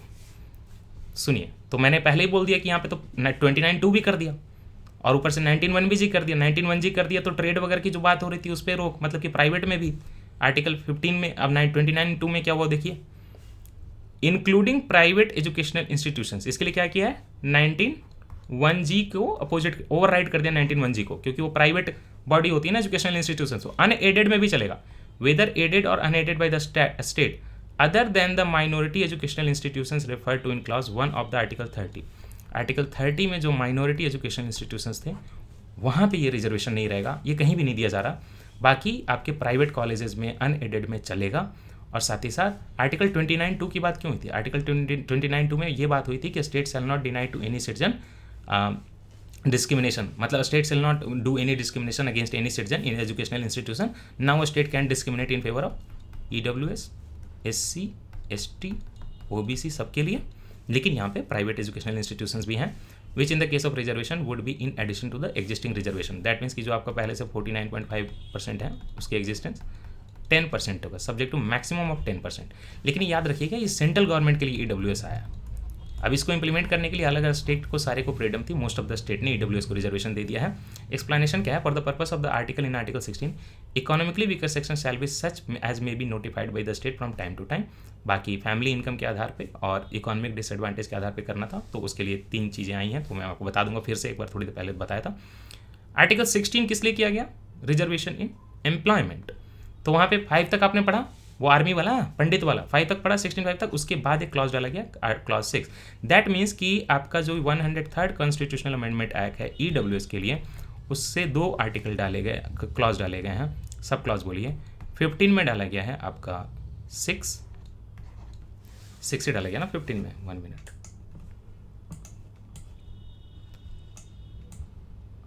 हाँ 15 में 6 डाला गया है, और साथ ही साथ ये देखिए 16 में भी 6 डाला गया, याद रखने भी आसान है, 15 5 16 6। 6 में क्या है? Nothing in this article shall prevent the state from making any provision for the reservation of appointments और post in favour of economically weaker sections of citizens other than the classes mentioned in clause 4 in addition to the existing reservation and subject to maximum 10%। तो आपके government के जो है वो reservation दे सकती है EWS को आर्टिकल 16 के 6 के थ्रू एम्प्लॉयमेंट में और 15 6 के थ्रू एजुकेशनल इंस्टीट्यूशंस में। ठीक है, अब मैं उसकी जो क्राइटेरिया EWS की एक बार बता दे रहा हूँ, दैट्स इट। और उसके प्रति सुप्रीम कोर्ट में जो पिटीशन है वो भी एक बार बता दे रहा हूँ, दैट्स ऑल। EWS का जो क्राइटेरिया है, मैं सिंपल विकीपीडिया से मैंने चेक किया, सही क्राइटेरिया है, वहाँ से पढ़ा दे रहा हूँ। ये हालांकि एग्जाम के लिए ज़रूरी नहीं है, जिनको इंटरेस्ट तो सुन लीजिए। कैंडिडेट का annual family income unmarried parents उसका खुद का जोड़ के, OBC में खुद का नहीं जोड़ा जाता, 8 लाख पर एनम से लेस होना चाहिए। His family must not own more than 5 एकड़ ऑफ, अगर एग्रीकल्चरल लैंड है तो 5 एकड़ से कम का हो, 5 एकड़ तक होना अलाउड है। अगर रेसिडेंशियल फ्लैट लिया हुआ है तो 1000 स्क्वायर फीट से उसका कम का होना चाहिए। और अगर मान लीजिए कि प्लॉट लिया हुआ है ना, तो अगर वो म्यूनिसिपैलिटी में है तो 100 स्क्वायर यार्ड से कम का होना चाहिए। और अगर वो non municipal area rural area में उसने लिया हुआ प्लॉट तो वो 200 स्क्वायर यार्ड में होना चाहिए। ठीक है, 10% रिजर्वेशन। अब इस पे विरोध क्या आया है, वो विरोध पढ़ा देना चाह रहा था ना, केस डिस्क्रिप्शन। विरोध जो इसका लोग कह रहे हैं, पहले तो देखिए जैसे ही आया रिजर्वेशन तो इसके प्रति जो है 20-22 वहाँ पे चले गए, पिटीशन चले गए, उसके बाद ढेर सारे पिटीशन, और अभी तक वो सुनवाई हो ही रही है, कॉन्स्टिट्यूशनल बेंच वगैरह बनेगा। तो उनका क्या कहना है निगेटिव में मैं बता रहा हूँ। पहले तो ये बोल रहे हैं कि reservations can not be based solely on economic criteria. याद है ना इंदिरा साहनी में क्या बोला था कोर्ट ने? इंदिरा साहनी में क्या ऑब्जर्व किया था? Reservation can not be based only on the economic criteria, right. तो पहला तो वो यही बोल रहे हैं। दूसरा, इंदिरा साहनी केस में ये भी बोला था कि 50% की सीलिंग होगी, लेकिन इसमें तो पहले से 49.5 है, अब 10 जोड़ दो लगभग 60% हो गया, तो सीलिंग क्रॉस कर रहा है। तो 50% सीलिंग लिमिट जो रिजर्वेशन थी इंदिरा साहनी केस में, तो इंदिरा साहनी केस के आपके 2 प्रोविजन हो गए जो कि यहाँ पे दिक्कत ला रहे हैं। इकोनॉमिक क्राइटेरिया ओनली है, दूसरा क्या है 50% सीलिंग क्रॉस हो रहा है। बाकी SC ST OBC can not be excluded, यहाँ पे लिखा हुआ था ना, और ऊपर 4 और 5 में जो लिखा है वो इसके लिए एलिजिबल नहीं होता। मैंने इसलिए बताया था कि OBC एलिजिबल नहीं है, क्रीमी हो या non creamy, SC ST eligible नहीं है। तो बोल रहे हैं कि ये SC ST OBC को आप एक्सक्लूड कर रहे हो इकोनॉमिक रिजर्वेशन, तो उनको तो आप इकोनॉमिक रिजर्वेशन नहीं दे रहे हो ना, उनको आप हिस्टोरिकल सोशल बैकवर्डनेस पे दे रहे हो, तो ये फंडामेंटल राइट टू इक्वालिटी के खिलाफ है। दैट मीन्स बोल रहे हैं कि आर्टिकल 14 को वायलेट कर रहा है। 4 इम्पोजिंग रिजर्वेशन, मैंने पढ़ाया ना अभी कि जो प्राइवेट एजुकेशनल इंस्टीट्यूशंस है वहाँ भी रिजर्वेशन देने की बात हो रही है, तो बोल रहे हैं फंडामेंटल राइट टू इक्वालिटी के खिलाफ है। ये कौन सा राइट टू, वहाँ पे जो खास करके 19(1)G जो है वहाँ पे freedom to trade and all, उसके खिलाफ बोल रहे हैं, और फंडामेंटल राइट टू इक्वालिटी 14 के भी खिलाफ बोल रहे हैं। तो this is all in reservation. मुझे नहीं लगता कि इसके बाहर UPSC में आपको पढ़ने की ज़रूरत है। अगर आपको अच्छा लगा हो लेक्चर, आपको फ़ायदा हुआ हो, मज़ा आया हो सुनने के लिए, तो आप एक तसल्ली के लिए लाइक कर सकते हैं, आपकी मर्जी हो तो। थोड़ा सा तो मेहनत पड़ती है ऑब्वियसली पेन पेपर उठाने में और लाइक करने में, मैं समझ सकता हूँ, बाकी आपकी मर्जी है। और किसी ने अगर इसका नोट्स बनाया हो तो मुझे टेलीग्राम पे मेरी ID है दिल्ली मुंबई, सर्च करिएगा विदाउट एनी स्पेस, @ लगा के आ जाएगी, उस पर मुझे भेज दीजिएगा। और उसको मैं शेयर कहाँ करूँगा, अभिनव सिंह ऑफिशियल, ये भी टेलीग्राम पे। तो ठीक है, आप इसको सब्सक्राइब भी कर सकते हैं इस चैनल को। Thank you so much for watching. अगर आगे ऐसा कुछ लगा कि कुछ बहुत इंपॉर्टेंट हो तो उसको भी लेकर आएंगे। आपका बहुत बहुत शुक्रिया। चलिए, मैं भी थक गया 1.5 घंटे की रिकॉर्डिंग करके। Thank you so much.